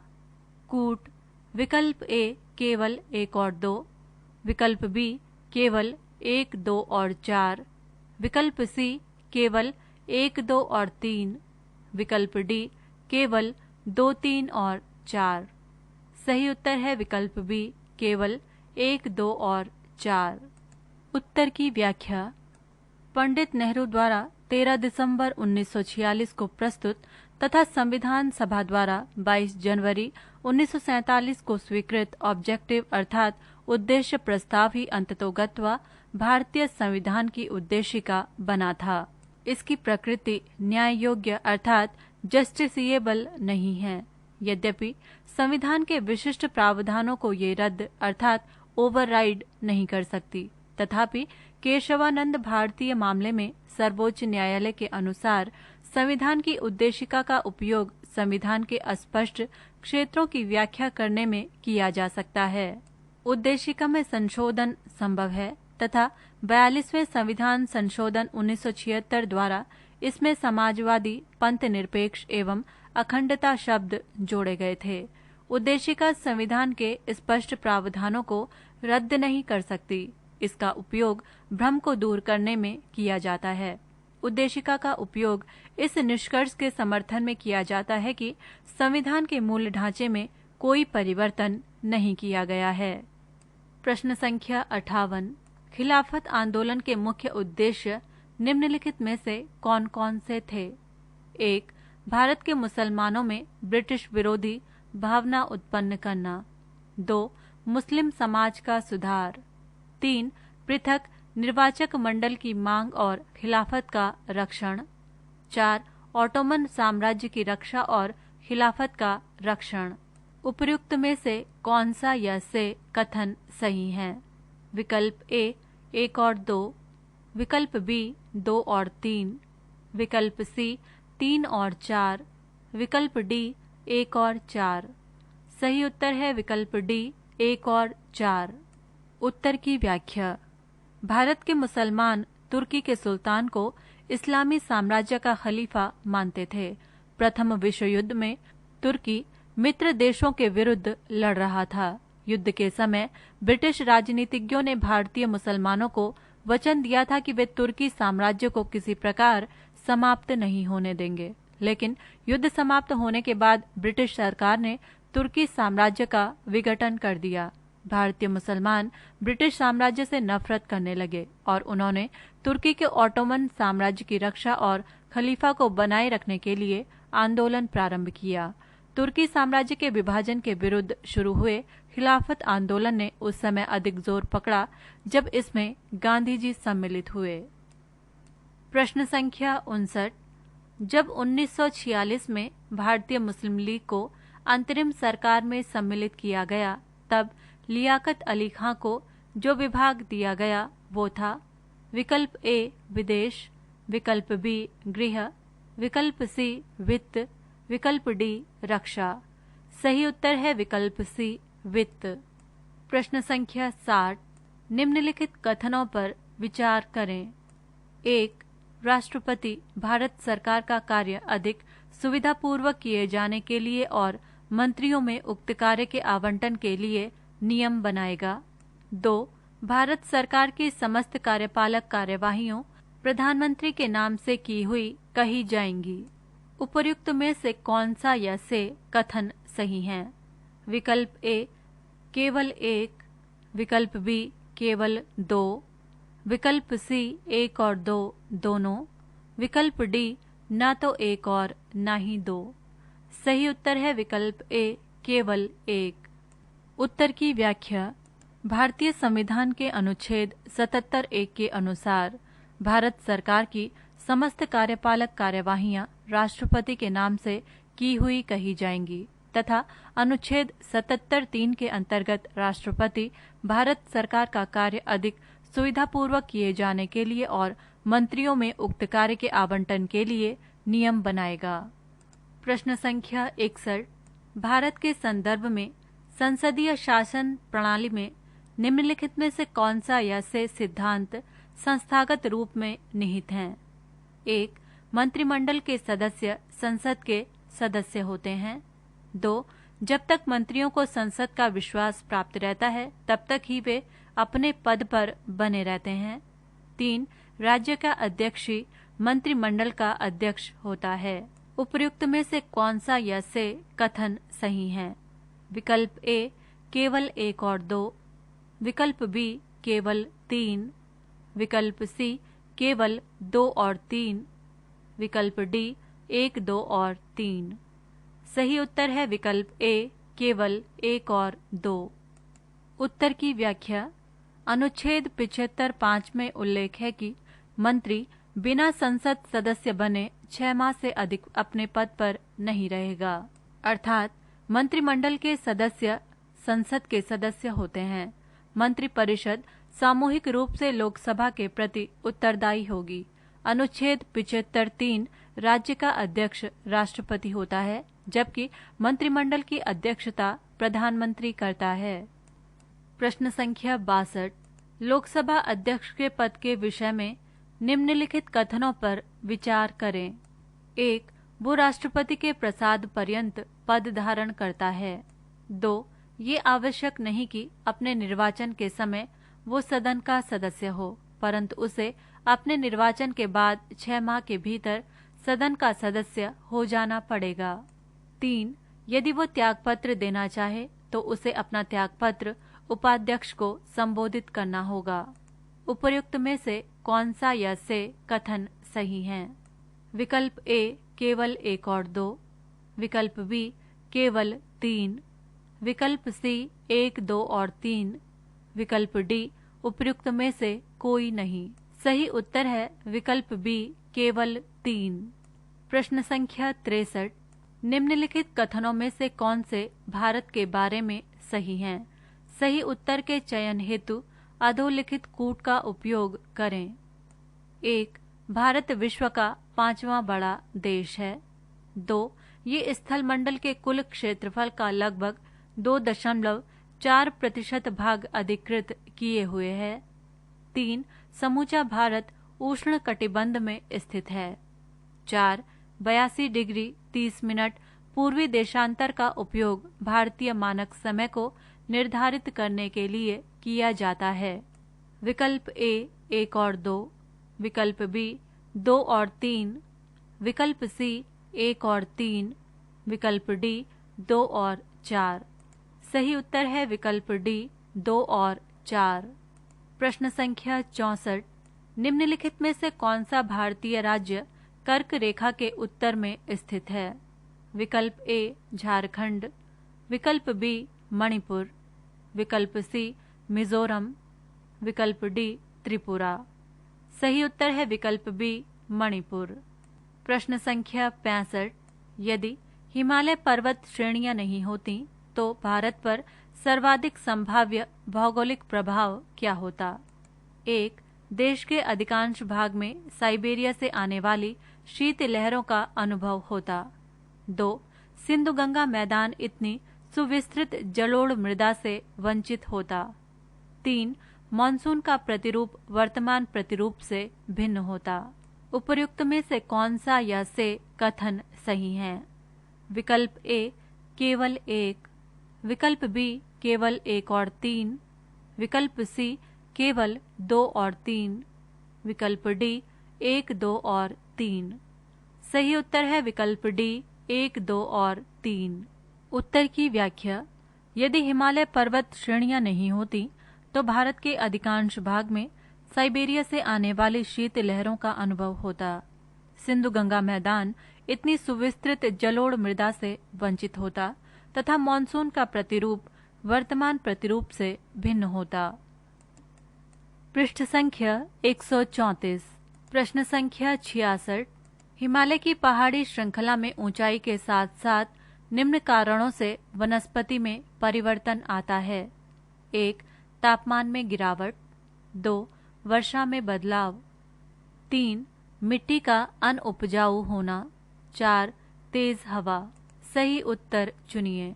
विकल्प ए 1, 2 और 3। विकल्प बी 2, 3 और 4। विकल्प सी 1, 3 और 4। विकल्प डी 1, 2 और 4। सही उत्तर है विकल्प ए 1, 2 और 3। प्रश्न संख्या 67। उत्तर से शुरू कर दक्षिण की ओर नीचे दी गई पहाड़ियों का सही अनुक्रम कौन सा है? विकल्प ए नल्ला मलाई पहाड़ियाँ, नीलगिरी पहाड़ियाँ, जवादी पहाड़ियाँ, अन्नामलाई पहाड़ियाँ। विकल्प बी अन्नामलाई पहाड़ियाँ, जवादी पहाड़ियाँ, नीलगिरी पहाड़ियाँ, नल्ला मलाई पहाड़ियाँ। विकल्प सी नल्ला मलाई पहाड़ियाँ, जवादी पहाड़ियाँ, नीलगिरी पहाड़ियाँ, अन्नामलाई पहाड़ियाँ। विकल्प डी अन्नामलाई पहाड़ियाँ, नीलगिरी पहाड़ियाँ, जवादी पहाड़ियाँ, नल्ला मलाई पहाड़ियाँ। सही उत्तर है विकल्प सी नल्ला मलाई पहाड़ियाँ, जवादी पहाड़ियाँ, नीलगिरी पहाड़ियाँ, अन्नामलाई पहाड़ियाँ। उत्तर की व्याख्या। नल्ला मलाई पहाड़ियाँ आंध्र प्रदेश के कृष्णा और पेनरू नदी के मध्य स्थित हैं।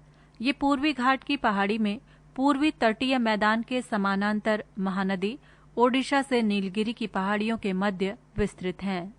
जवादी पहाड़ियाँ तमिलनाडु राज्य के उत्तरी अर्काट जिले में स्थित हैं। पहाड़ियों की रानी के नाम से विख्यात नीलगिरी पहाड़ियाँ पूर्वी घाट एवं पश्चिमी घाट के सम्मिलन स्तर पर अवस्थित हैं। डोडा बेटा 2695 मीटर है। ये चारों पहाड़ियाँ मुख्यतः आंध्र प्रदेश, तमिलनाडु एवं केरल राज्यों में क्रमशः उत्तर से दक्षिण की ओर घटते क्रम में अवस्थित हैं। प्रश्न संख्या 68। निम्नलिखित युग्मों पर विचार करें। पहाड़ियाँ व क्षेत्र। 1. कार्डमम पहाड़ियाँ कोरोमंडल। 2. कैमूर पहाड़ियाँ कोंकण तट। 3. महादेव पहाड़ियाँ मध्य भारत। 4. मिकिर पहाड़ियाँ पूर्वोत्तर भारत। उपर्युक्त में से कौन सा या से कथन सही है? विकल्प ए 1 और 2। विकल्प बी 2 और 3। विकल्प सी 3 और 4। विकल्प डी 2 और 4। सही उत्तर है विकल्प सी 3 और 4। उत्तर की व्याख्या। कार्डमम पहाड़ियाँ केरल के दक्षिण पूर्व तथा तमिलनाडु के दक्षिण पश्चिम भागों के बीच स्थित हैं, जबकि कोरोमंडल तट भारत की दक्षिण पूर्वी तटरेखा को दिया गया नाम है। कैमूर पहाड़ियाँ मध्य प्रदेश में स्थित हैं, जबकि कोंकण तट भारत के दक्षिण पश्चिम तट महाराष्ट्र व गोवा में रेखा को दिया गया नाम है। महादेव पहाड़ियाँ मध्य भारत के मध्य प्रदेश प्रांत में हैं और मिकिर पहाड़ियाँ पूर्वोत्तर भारत के असम प्रांत में हैं। इस प्रकार विकल्प सी सही है। प्रश्न संख्या 69। सूची फर्स्ट को सूची सेकंड के साथ सुमेलित करें तथा नीचे दिए गए कूट से सही उत्तर चुनें। सूची फर्स्ट पर्वतीय दर्रा। ए बुमला, बी जेलेपला, सी मुलिंगला, डी शिवकीला। सूची सेकंड राज्य। 1 अरुणाचल प्रदेश, 2 हिमाचल प्रदेश, 3 सिक्किम, 4 उत्तराखंड। कूट। विकल्प ए A1, B2, C3, D4। विकल्प B A1, B3, C4, D2। विकल्प सी A4, B3, C2, D1। विकल्प D A3, B1, C4, D2। सही उत्तर है विकल्प B A1, B3, C4, D2। प्रश्न संख्या 70। मणिपुर में कुछ लोग लटकी हुई गाद से बंधे अपवित्र और सड़ती वनस्पति के तैरते हुए द्वीपों पर बने हुए मकानों में रहते हैं। इन द्वीपों को कहते हैं। विकल्प ए पिपिस, विकल्प बी बरखांस, विकल्प सी फूमडी, विकल्प डी इजबा। सही उत्तर है विकल्प सी फूमडी। उत्तर की व्याख्या। फूमडी मणिपुर की लोकटक झील में तैरने वाले मकान हैं। इनका निर्माण लटकी हुई सिल्ट से बंधे अपतरणों, मिट्टी एवं अन्य जैविक पदार्थों तथा सड़ती हुई वनस्पति के तैरते हुए द्वीपों पर किया जाता है। फूमडी विलुप्त प्राय हिरण प्रजाति शंगाई का प्राकृतिक निवास स्थल है। प्रश्न संख्या 71। निम्नलिखित राज्यों के समूहों में से कौन एक तेलंगाना राज्य की सीमा बनाता है? विकल्प ए आंध्र प्रदेश, कर्नाटक, महाराष्ट्र, छत्तीसगढ़। विकल्प बी कर्नाटक, महाराष्ट्र, मध्य प्रदेश, आंध्र प्रदेश। विकल्प सी आंध्र प्रदेश, छत्तीसगढ़, कर्नाटक, झारखंड। विकल्प डी छत्तीसगढ़, कर्नाटक, महाराष्ट्र, मध्य प्रदेश। सही उत्तर है विकल्प ए आंध्र प्रदेश, कर्नाटक, महाराष्ट्र, छत्तीसगढ़। प्रश्न संख्या 72। निम्नलिखित युग्मों पर विचार करें। जनजाति 1 लिम्बू, राज्य सिक्किम। जनजाति 2 कार्बी, राज्य हिमाचल प्रदेश। जनजाति 3 डोंगरिया कोंद, राज्य ओडिशा। जनजाति 4 बोंडा, राज्य तमिलनाडु। उपरोक्त में से कौन सा या से कथन सही है? विकल्प ए केवल 1 और 3। विकल्प बी केवल 2 और 4। विकल्प सी केवल 1, 3 और 4। विकल्प डी 1, 2, 3 और 4। सही उत्तर है विकल्प ए केवल 1 और 3। प्रश्न संख्या 73। ब्लैक होल अंतरिक्ष में एक पिंड है जो किसी भी प्रकार के विकिरण को बाहर नहीं आने देता। इस गुण का कारण है इसका। विकल्प ए बहुत छोटा आकार। विकल्प बी बहुत बड़ा आकार। विकल्प सी बहुत उच्च घनत्व। विकल्प डी बहुत अल्प घनत्व। सही उत्तर है विकल्प सी बहुत उच्च घनत्व। प्रश्न संख्या 74। हमारे सौर परिवार के संदर्भ में निम्नलिखित में से कौन सा कथन सही है? विकल्प ए हमारे सौर परिवार के सभी ग्रहों में पृथ्वी सघनतम है। विकल्प बी पृथ्वी के संगठन में मुख्य तत्व सिलिकॉन है। विकल्प सी सूर्य में सौर परिवार के द्रव्यमान का 75% अंतर्विष्ट है। विकल्प डी सूर्य का व्यास पृथ्वी के व्यास का 190 गुना है। सही उत्तर है विकल्प ए हमारे सौर परिवार के सभी ग्रहों में पृथ्वी सघनतम है। प्रश्न संख्या 75। गोल्डिलॉक्स जोन शब्द निम्नलिखित में से किसके संदर्भ में अक्सर समाचारों में देखा जाता है? विकल्प ए भूपृष्ठ के ऊपर वासयोग्य मंडल की सीमाएं। विकल्प बी पृथ्वी के अंदर का वो क्षेत्र जिसमें शैल गैस उपलब्ध है। विकल्प सी बाह्य अंतरिक्ष में पृथ्वी जैसे ग्रहों की खोज। विकल्प डी मूल्यवान धातुओं से युक्त उल्कापिंडों की खोज। सही उत्तर है विकल्प ए भूपृष्ठ के ऊपर वासयोग्य मंडल की सीमाएं। उत्तर की व्याख्या। गोल्डिलॉक्स जोन को आवासीय क्षेत्र भी कहा जाता है। ये किसी तारे के चारों ओर स्थित एक ऐसा क्षेत्र है जहां किसी ग्रह की सतह पर तरल पानी होने की उचित स्थिति पाई जाती है। तरल पानी ग्रहों पर जीवन की खोज में एक महत्वपूर्ण घटक है। हमारे सौरमंडल के गोल्डिलॉक्स जोन स्थित एकमात्र ग्रह पृथ्वी है। अन्य की खोज एवं अनुसंधान जारी है। ये जोन न अत्यधिक गर्म और न ही अत्यधिक ठंडा होता है। प्रश्न संख्या 76। सी ऑफ ट्रैंक्विलिटी कहाँ पर है? विकल्प ए पृथ्वी। विकल्प बी सूर्य। विकल्प सी जुपिटर। विकल्प डी चंद्रमा। सही उत्तर है विकल्प डी चंद्रमा। उत्तर की व्याख्या। चंद्रमा पर काले धब्बों वाले क्षेत्र अर्थात ल्यूनार मेयर को सी ऑफ ट्रैंक्विलिटी या शांति का सागर के नाम से जाना जाता है। चंद्रमा के इसी भाग में समानव चंद्रयान अपोलो 11 अवतरित हुआ था, जिससे नील आर्मस्ट्रांग तथा एडविन एल्ड्रिन ने चंद्र तल पर पदार्पण किया था। प्रश्न संख्या 77।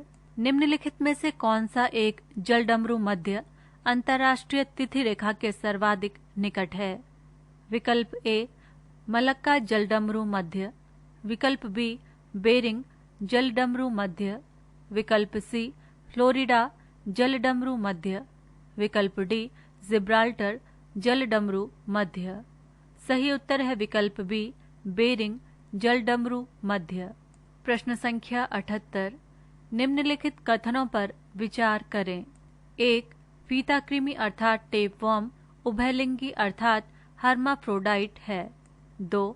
गोल कृमि अर्थात राउंडवर्म के अलग अलग लिंग होते हैं। 3. फाइलेरिया सूत्र कृमि अर्थात नीमेटोड से होता है। 4. गिनी कृमि अर्थात ग्वेना वर्म एनेलिड है। उपर्युक्त में से कौन सा यह से कथन सही है? विकल्प ए 1 और 2।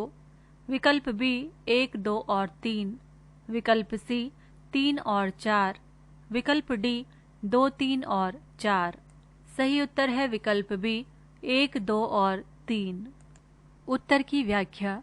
गिनी कृमि अर्थात ग्वेना वर्म एक सूत्र कृमि अर्थात निमेटोड है, जिसका जंतु वैज्ञानिक नाम ड्रैकेनकुलस मेडिनेंसिस है। ये मनुष्य तथा कुछ दूसरे स्तनियों का परजीवी अर्थात पैरासाइट जंतु है, जिसके संक्रमण से शरीर में दमा, उल्टी, खुजलाहट, इयोसिनोफिलिया इत्यादि के लक्षण प्रकट होते हैं। ये सब शरीर में इस परजीवन के विषैले पदार्थ के प्रभाव के कारण उत्पन्न होते हैं।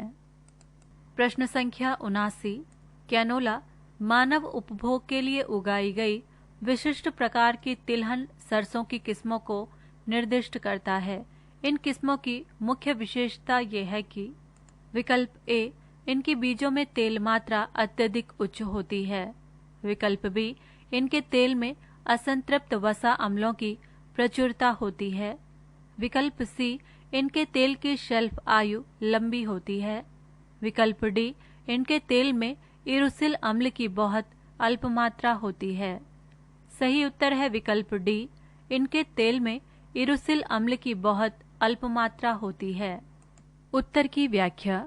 कैनोला के बीजों का उपयोग खाद्य तेल के उत्पादन में होता है, जो मानव उपभोग के लिए अनुकूल होता है, क्योंकि इसमें पारंपरिक रैपसीड तेलों की तुलना में इरुसिक एसिड की मात्रा कम होती है। इरुसिक एसिड की काफी कम मात्रा के अतिरिक्त इसके पोषण गुण भी काफी अलग होते हैं। प्रश्न संख्या 80, प्लाज्मा झिल्ली बनी होती है। विकल्प ए प्रोटीन से। विकल्प बी लिपिड से।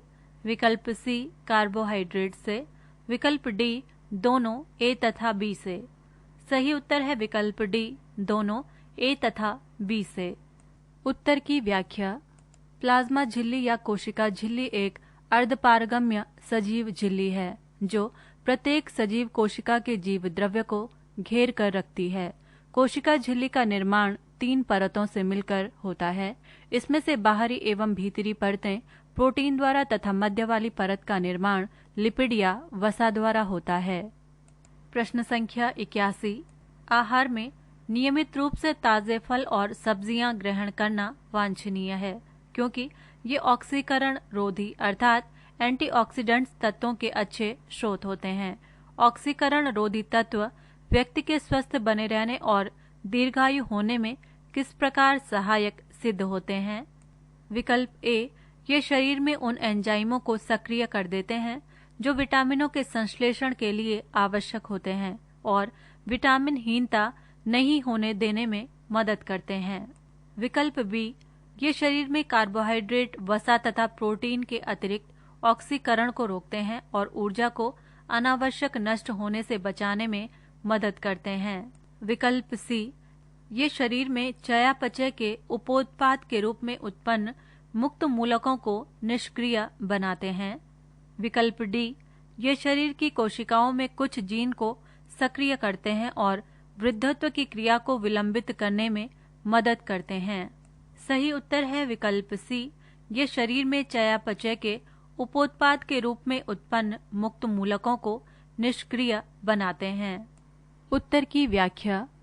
प्रतिऑक्सीकारक अर्थात एंटीऑक्सीडेंट्स या प्रति उपचायक वे यौगिक हैं जिनको अल्प मात्रा में दूसरे पदार्थों में मिला लेने से वायुमंडल में ऑक्सीजन के साथ उनकी अभिक्रिया का निरोध हो जाता है ऑक्सीकरण एक रासायनिक प्रक्रिया है जिसमें इलेक्ट्रॉनों का स्थानांतरण किसी पदार्थ से ऑक्सीकारक एजेंट में होता है।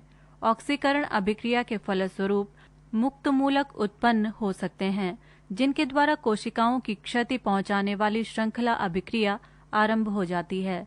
प्रतिऑक्सीकारक पदार्थ स्वयं ऑक्सीकृत होकर तथा मुक्त मूलकों को निष्क्रिय कर कोशिकाओं में होने वाली इन श्रृंखला अभिक्रियाओं को रोक देते हैं। पृष्ठ संख्या 135। प्रश्न संख्या 82। बोतल का दूध पीने वाले बच्चे की तुलना में माँ का दूध पीने वाले बच्चे में निम्नलिखित में से कौन से विशिष्ट लक्षण होते हैं? 1. वो कम मोटा होता है। 2. उसमें रोगों का प्रतिरोध करने की क्षमता अधिक होती है। 3. उसे विटामिन और प्रोटीन अधिक मिलते हैं। 4. उसकी लंबाई में असामान्य वृद्धि होती है। विकल्प ए 1, 2 और 3, विकल्प बी 1, 2 और 3, विकल्प सी 1, 3 और 4, विकल्प डी 2, 3 और 4। सही उत्तर है विकल्प ए 1, 2 और 3। प्रश्न संख्या 83। जब रक्त में ऑक्सीजन की सांद्रता में कमी आती है तो श्वास की गति विकल्प ए कम हो जाती है, विकल्प बी बढ़ जाती है, विकल्प सी परिवर्तित नहीं होती, विकल्प डी पहले घटती है फिर बढ़ती है। सही उत्तर है विकल्प बी बढ़ जाती है। प्रश्न संख्या 84। सूची फर्स्ट को सूची सेकंड से सुमेलित करें और सूचियों के नीचे दिए गए कूट का प्रयोग कर सही उत्तर चुनिए। सूची फर्स्ट रोग: ए मलेरिया, बी पोलियो, सी तपेदिक, डी दाद। सूची सेकंड कारक: 1 कवक, 2 जीवाणु, 3 विषाणु, 4 प्रोटोजोआ। कूट: विकल्प ए A4 B3 C2 D1, विकल्प B A4 B3 C1 D2, विकल्प सी A3 B4 C1 D2, विकल्प D A3 B4 C2 D1। सही उत्तर है विकल्प ए A4 B3 C2 D1। प्रश्न संख्या 85। हीमोफीलिया एक आनुवांशिक रोग है जिसका वहन विकल्प ए स्त्रियां करती हैं और प्रकट भी स्त्रियों में होता है, विकल्प बी स्त्रियां करती हैं और जो प्रकट पुरुषों में होता है, विकल्प सी पुरुष करते हैं और जो प्रकट स्त्रियों में होता है, विकल्प डी पुरुष करते हैं और प्रकट पुरुषों में होता है। सही उत्तर है विकल्प बी स्त्रियां करती हैं और जो प्रकट पुरुषों में होता है। प्रश्न संख्या 86। निम्नलिखित वर्गों में से कौन सा वर्ग सही सुमेलित है? विकल्प ए डिप्थीरिया, न्यूमोनिया और कुष्ठ लिंग सहलग्न, विकल्प बी एड्स, सिफिलिस और सुजाक जीवाणुजन्य, विकल्प सी वर्णांधता, हीमोफीलिया और दात्र आनुवांशिक कोशिका अरक्तता, विकल्प डी पोलियो, जापानी बी मस्तिष्क शोध, विषाणुजन्य और प्लेग। सही उत्तर है विकल्प सी वर्णांधता, हीमोफीलिया और दात्र आनुवांशिक कोशिका अरक्तता। प्रश्न संख्या 87। प्रधानमंत्री मुद्रा योजना के संबंध में निम्नलिखित कथनों पर विचार करें। 1. प्रधानमंत्री मुद्रा योजना की शुरुआत 8 अप्रैल 2018 को गैर कॉरपोरेट, गैर कृषि, लघु अथवा सूक्ष्म उद्यमों को रुपए 10 लाख तक का ऋण प्रदान करने के उद्देश्य से की गई है। 2.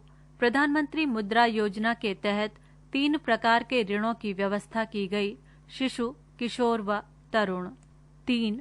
मुद्रा कंपनी को 100% पूंजी का योगदान के साथ भारतीय लघु उद्योग विकास बैंक के पूर्ण स्वामित्व वाली सहायक कंपनी के रूप में स्थापित किया गया है।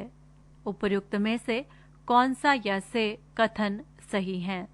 विकल्प ए केवल 1 और 3, विकल्प बी केवल 1 और 2, विकल्प सी 1, 2 और 3, विकल्प डी केवल 2 और 3। सही उत्तर है विकल्प डी, केवल 2 और 3। उत्तर की व्याख्या। प्रधानमंत्री मुद्रा योजना की शुरुआत 8 अप्रैल 2015 को गैर कॉरपोरेट, गैर कृषि, लघु अथवा सूक्ष्म उद्यमों को 10 लाख तक का ऋण प्रदान करने के उद्देश्य से की गई है। PMMY के तहत ऋणों को मुद्रा ऋण के रूप में वर्गीकृत किया जाता है। ये ऋण वाणिज्यिक बैंक, क्षेत्रीय ग्रामीण बैंक, लघु वित्त बैंक, सूक्ष्म वित्त संस्थाओं तथा गैर बैंकिंग वित्तीय कंपनियों द्वारा प्रदान किए जाते हैं। प्रश्न संख्या 88। हाल ही में निर्यातकों के समूह federation of Indian export organisation ने सरकार से यूरोपियन यूनियन के साथ मुक्त व्यापार क्षेत्र के मुद्दे पर विचार करने का आह्वान किया है। इस संबंध में निम्नलिखित कथनों पर विचार कीजिए। 1. यूरोपीय संघ भारत के बड़े निर्यात साझेदारों में से एक है। भारत अपने कुल निर्यात का लगभग 28% यूरोपीय संघ के देशों को निर्यात करता है। 2.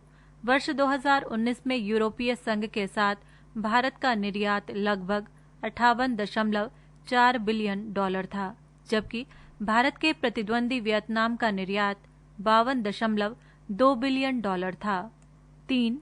Federation of Indian export organisation की स्थापना वर्ष 1965 में हुई थी। उपर्युक्त में से कौन सा या से कथन सही है? विकल्प ए, केवल 1 और 3। विकल्प बी, केवल 1 और 2। विकल्प सी, 1, 2 और 3। विकल्प डी, केवल 2 और 3। सही उत्तर है विकल्प डी, केवल 2 और 3। उत्तर की व्याख्या।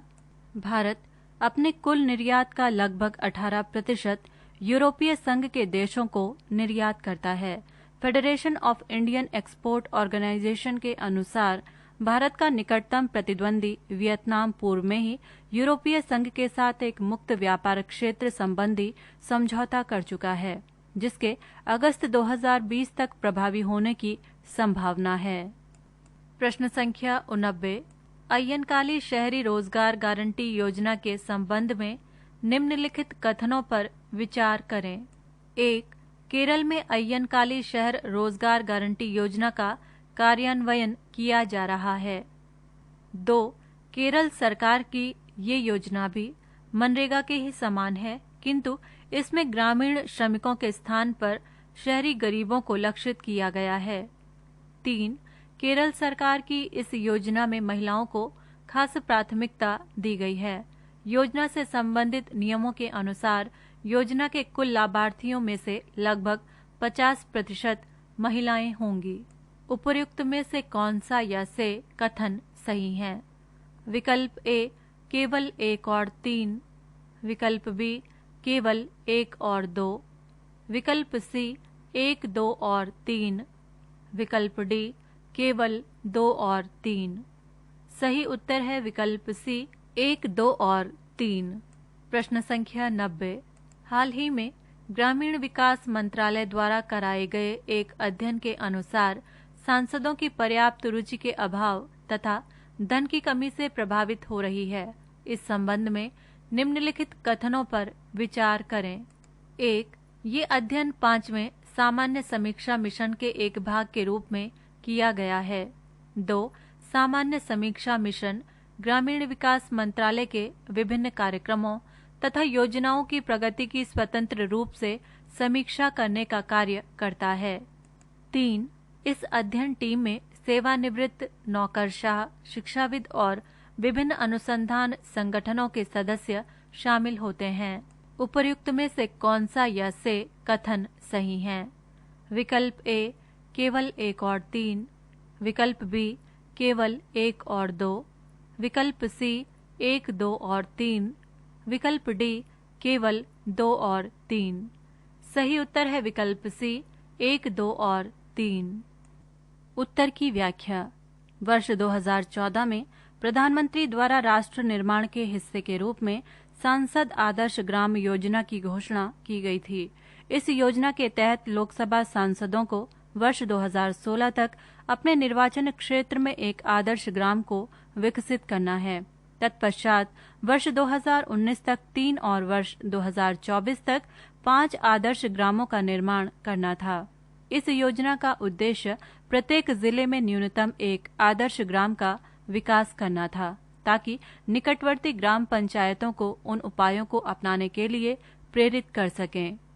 इस योजना का उद्देश्य चयनित ग्रामों को कृषि, स्वास्थ्य, साफ सफाई, आजीविका, पर्यावरण, शिक्षा आदि क्षेत्रों में सशक्त बनाना था। प्रश्न संख्या 91 विश्व बैंक द्वारा जारी व्यापार सुगमता रिपोर्ट 2020 के संबंध में निम्नलिखित कथनों पर विचार करें। 1. विश्व बैंक द्वारा जारी व्यापार सुगमता रिपोर्ट 2020 में भारत 190 देशों में 53वें स्थान पर है। 2. सरकार के निरंतर प्रयासों के परिणाम स्वरूप भारत पिछले 5 वर्षों में व्यापार सुगमता सूचकांक में अपनी रैंकिंग में 79 पायदानों का उल्लेखनीय सुधार करने में सफल रहा है। 3. व्यापार सुगमता सूचकांक में व्यवसाय शुरू करना, निर्माण परमिट, विद्युत संपत्ति का पंजीकरण, ऋण उपलब्धता, अल्पसंख्यक निवेशकों की सुरक्षा, करों का भुगतान करना, सीमा पार व्यापार, अनुबंध लागू करना, दिवालियापन होने पर समाधान आदि मानक शामिल हैं। उपर्युक्त में से कौन सा या से कथन सही हैं? विकल्प ए केवल 1 और 3, विकल्प बी केवल 1 और 2, विकल्प सी 1, 2 और 3, विकल्प डी केवल 2 और 3। सही उत्तर है विकल्प डी केवल 2 और 3। उत्तर की व्याख्या। विश्व बैंक द्वारा जारी व्यापार सुगमता रिपोर्ट 2020 में भारत 190 देशों में 63वें स्थान पर है। व्यापार सुगमता सूचकांक 2020 में भारत की रैंकिंग में निम्नलिखित मापदंडों में सुधार देखने को मिला है। मानक संपत्ति का पंजीकरण, स्थानों का सुधार 12, मानक निर्माण परमिट, स्थानों का सुधार 25, मानक सीमा पार व्यापार करना, स्थानों का सुधार 12, मानक दिवालियापन का समाधान करना, स्थानों का सुधार 56। पृष्ठ संख्या 136। प्रश्न संख्या 92 भौगोलिक संकेत अथवा जीआई टैग के संबंध में निम्नलिखित कथनों पर विचार करें। 1. एक भौगोलिक संकेतक अथवा जीआई टैग का इस्तेमाल ऐसे उत्पादों के लिए किया जाता है जिनका एक विशिष्ट भौगोलिक क्षेत्र होता है। इन उत्पादों की विशिष्ट विशेषताएं एवं प्रतिष्ठा भी इसी मूल क्षेत्र के कारण होती हैं। 2. अंतर्राष्ट्रीय स्तर पर जीआई टैग का विनियमन विश्व व्यापार संगठन के बौद्धिक संपदा अधिकारों के व्यापार संबंधी पहलुओं पर समझौते के तहत किया जाता है। 3. जीआई टैग प्राप्त करने का अर्थ होता है कि कोई भी व्यक्ति, संस्था या सरकार अधिकृत उपयोगकर्ता के अतिरिक्त इस उत्पाद के प्रसिद्ध नाम का उपयोग नहीं कर सकती है। उपर्युक्त में से कौन सा या से कथन सही हैं? विकल्प ए केवल 1 और 3, विकल्प बी केवल 1 और 2, विकल्प सी 1, 2 और 3, विकल्प डी केवल 2 और 3। सही उत्तर है विकल्प सी 1, 2 और 3। उत्तर की व्याख्या।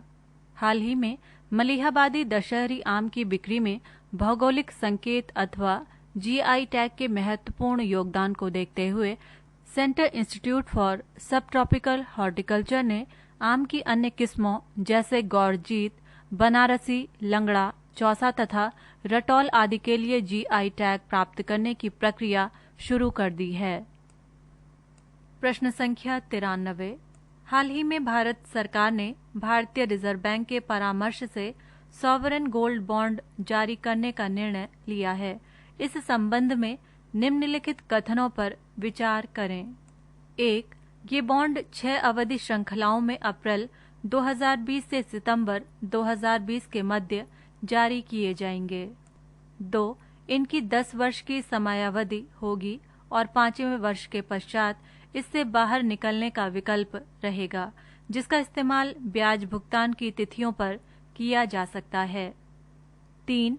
SGB की न्यूनतम स्वीकार्य सीमा 1 ग्राम व्यक्तियों पर और HUFs के लिए 4 किलोग्राम तथा ट्रस्ट एवं इसी तरह के निकायों के लिए 20 किलोग्राम प्रति वित्त वर्ष अप्रैल मार्च की अधिकतम सीमा होगी। उपर्युक्त में से कौन सा यह से कथन सही हैं? विकल्प A केवल 1 और 3, विकल्प B केवल 1 और 2, विकल्प C 1, 2 और 3, विकल्प D केवल 2 और 3। सही उत्तर है विकल्प A केवल 1 और 3। उत्तर की व्याख्या।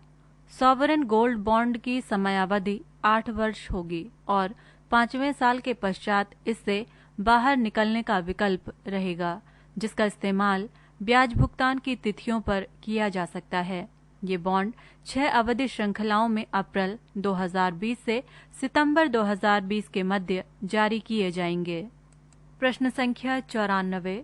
किस भारतीय अर्थशास्त्री और नोबेल पुरस्कार विजेता ने वर्ष 2020 के जर्मन बुक ट्रेड का प्रतिष्ठित शांति पुरस्कार जीता है? विकल्प A अमर्त्य सेन, विकल्प B मनमोहन सिन्हा, विकल्प C रघुराम राजन, विकल्प D विजय शंकर व्यास। सही उत्तर है विकल्प A अमर्त्य सेन। उत्तर की व्याख्या। जर्मनी के प्रकाशकों और पुस्तक विक्रेताओं के संगठन जर्मन बुक ट्रेड ने भारतीय अर्थशास्त्री और दार्शनिक अमर्त्य सेन को 2020 के शांति पुरस्कार के लिए चुना है। भारतीय अर्थशास्त्री अमर्त्य सेन को विश्व भर में फैले सामाजिक अन्याय को उजागर करने के उनके काम के लिए सम्मानित किया गया। प्रश्न संख्या 95। मुद्रास्फीति के संबंध में निम्नलिखित कथनों पर विचार करें। 1. मुद्रास्फीति कीमतों के सामान्य स्तर में सतत वृद्धि है। 2. अगर किसी एक वस्तु या सेवा के दाम बढ़ जाएं, तो वो मुद्रास्फीति नहीं है। 3. मुद्रास्फीति दर को मूल्य सूचकांक के आधार पर मापा जाता है, जो 2 प्रकार के होते हैं। पहला थोक मूल्य सूचकांक, दूसरा उपभोक्ता मूल्य सूचकांक। उपर्युक्त में से कौन सा यह से कथन सही हैं? विकल्प A केवल 1 और 3, विकल्प B केवल 1 और 2, विकल्प C 1, 2 और 3, विकल्प D केवल 2 और 3। सही उत्तर है विकल्प C 1, 2 और 3। उत्तर की व्याख्या।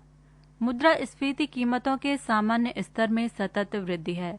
अगर किसी एक वस्तु या सेवा के दाम बढ़ जाएं, तो वो मुद्रास्फीति नहीं है। मुद्रास्फीति के कारण पहला मांग जनित कारण, दूसरा लागत जनित कारण। नियंत्रण के उपाय।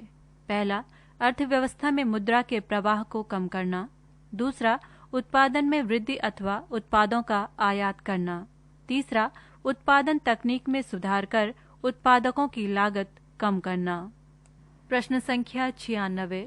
सर्वोच्च न्यायालय ने भारत में वर्चुअल करेंसी के व्यापार पर लगे प्रतिबंध को समाप्त कर दिया है, जिसे भारतीय रिजर्व बैंक द्वारा अप्रैल 2018 में एक आदेश के माध्यम से अधिरोपित किया गया था। इस संबंध में निम्नलिखित कथनों पर विचार करें। 1. वर्चुअल करेंसी एक वैध मुद्रा होती है, जिसका अर्थ है कि ये देश के केंद्रीय बैंक द्वारा समर्थित होती है। 2. क्रिप्टो करेंसी वर्चुअल करेंसी का एक रूप है, जो क्रिप्टोग्राफी द्वारा संरक्षित है। 3. बिटकॉइन और एथेरम जैसे डिजिटल करेंसी ब्लॉकचेन तकनीक पर निर्भर करती है।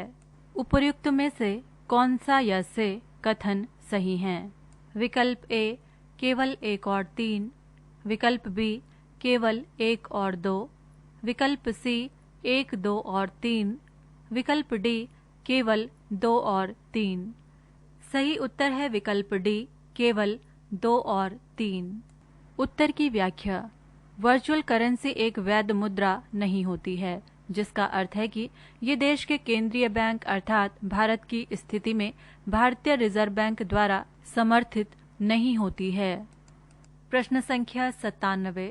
हाल ही में केंद्र सरकार ने कॉरपोरेट दिवालियापन की कार्यवाही शुरू करने हेतु प्रारंभिक सीमा को ₹1 लाख से बढ़ाकर कितने करोड़ रुपए करने की घोषणा की है? विकल्प ए रुपए 1 करोड़, विकल्प बी रुपए 2 करोड़, विकल्प सी रुपए 3 करोड़, विकल्प डी रुपए 4 करोड़। सही उत्तर है विकल्प ए रुपए 1 करोड़। उत्तर की व्याख्या। कोरोना वायरस के प्रकोप के दौरान कंपनियों पर अनुपालन बोझ को कम करने और सूक्ष्म, लघु और मध्यम उद्यमों को दिवालिया होने से रोकने के लिए केंद्र सरकार ने कॉरपोरेट दिवालियापन की कार्यवाही शुरू करने हेतु प्रारंभिक सीमा को रुपए 1 लाख से बढ़ाकर रुपए 1 करोड़ करने की घोषणा की है। प्रश्न संख्या 98। भारतीय रिजर्व बैंक ने 1 अप्रैल से गैर निवासी भारतीयों को निर्दिष्ट सरकारी बॉन्ड में निवेश करने हेतु सक्षम बनाने के लिए किस एक अलग चैनल की शुरुआत की है? विकल्प ए फुली एक्सेसिबल रूट, विकल्प बी रूट अगेन रूट, विकल्प सी फुली अगेन रूट, विकल्प डी राइट अगेन एक्सेसिबल। सही उत्तर है विकल्प ए फुली एक्सेसिबल रूट। उत्तर की व्याख्या। वित्त मंत्री निर्मला सीतारमण ने बजट भाषण के दौरान कहा था कि कुछ निश्चित श्रेणियों में बिना किसी प्रतिबंध के सरकारी बॉन्ड पूरी तरह से गैर निवासी भारतीय निवेशकों के लिए खोले जाएंगे। भारतीय रिजर्व बैंक के अनुसार योग्य निवेशक किसी भी निर्दिष्ट सरकारी प्रतिभूति में निवेश कर सकते हैं। ये योजना 2 मौजूदा मार्गों अर्थात मीडियम टर्म फ्रेमवर्क और वॉलंटरी रिटेंशन रूट के साथ संचालित होगी। शुरुआत के रूप में केंद्रीय बैंक ने कुछ अधिक तरल और बेंचमार्क प्रतिभूतियों को चुना है। प्रश्न संख्या 99। संतुष्ट पोर्टल के संबंध में निम्नलिखित कथनों पर विचार करें। 1. भारत सरकार के श्रम एवं रोजगार मंत्रालय ने जमीनी स्तर पर श्रम कानूनों के क्रियान्वयन की निगरानी के लिए संतुष्ट पोर्टल शुरू किया है। 2. इस पोर्टल के द्वारा श्रमिकों व रोजगार प्रदाताओं की शिकायतों का निवारण किया जाएगा। 3. इस पोर्टल के द्वारा स्वास्थ्य बीमा तथा ईपीएफओ की सेवाओं की मॉनिटरिंग की जाएगी। इसके अतिरिक्त ईसीआईसी की सेवाओं की मॉनिटरिंग भी की जाएगी। उपर्युक्त में से कौन सा यह से कथन सही हैं? विकल्प ए केवल 1 और 3, विकल्प बी केवल 1 और 2, विकल्प सी 1, 2 और 3, विकल्प डी केवल 2 और 3। सही उत्तर है विकल्प सी 1, 2 और 3। प्रश्न संख्या 100। विदेशी मुद्रा भंडार के संबंध में निम्नलिखित कथनों पर विचार करें। 1. किसी भी देश के विदेशी मुद्रा भंडार में निम्नलिखित 4 तत्व शामिल होते हैं: विदेशी परिसंपत्तियां, विदेशी कंपनियों के शेयर, डिबेंचर, बॉन्ड इत्यादि विदेशी मुद्रा में, स्वर्ण भंडार, आईएमएफ के पास रिजर्व कोष, विशेष आहरण अधिकार। 2. भारतीय रिजर्व बैंक द्वारा जारी आंकड़ों के अनुसार जून के प्रथम सप्ताह के दौरान भारत का विदेशी मुद्रा भंडार $7.2 बिलियन बढ़ गया, जो कि सितंबर 2007 के बाद से सबसे बड़ी साप्ताहिक छलांग है। 3. विदेशी मुद्रा भंडार में वृद्धि मुख्य रूप से विदेशी मुद्रा परिसंपत्ति में वृद्धि के कारण हुई है। उपर्युक्त में से कौन सा या से कथन सही हैं? विकल्प ए केवल 1 और 3, विकल्प बी केवल 1 और 2, विकल्प सी 1, 2 और 3, विकल्प डी केवल 2 और 3। सही उत्तर है विकल्प बी केवल 1 और 3। उत्तर की व्याख्या। भारतीय रिजर्व बैंक द्वारा आंकड़ों के अनुसार जून के प्रथम सप्ताह के दौरान भारत का विदेशी मुद्रा भंडार $8.2 बिलियन बढ़ गया, जो कि सितंबर 2007 के बाद से सबसे बड़ी साप्ताहिक छलांग है। पृष्ठ संख्या 137। पृष्ठ संख्या 137 से लेकर 140 तक इन प्रश्नों के उत्तरों की व्याख्याएं दी गई हैं। ये व्याख्याएं प्रश्नों के साथ पूर्व में ही दी जा चुकी हैं। पृष्ठ संख्या 141।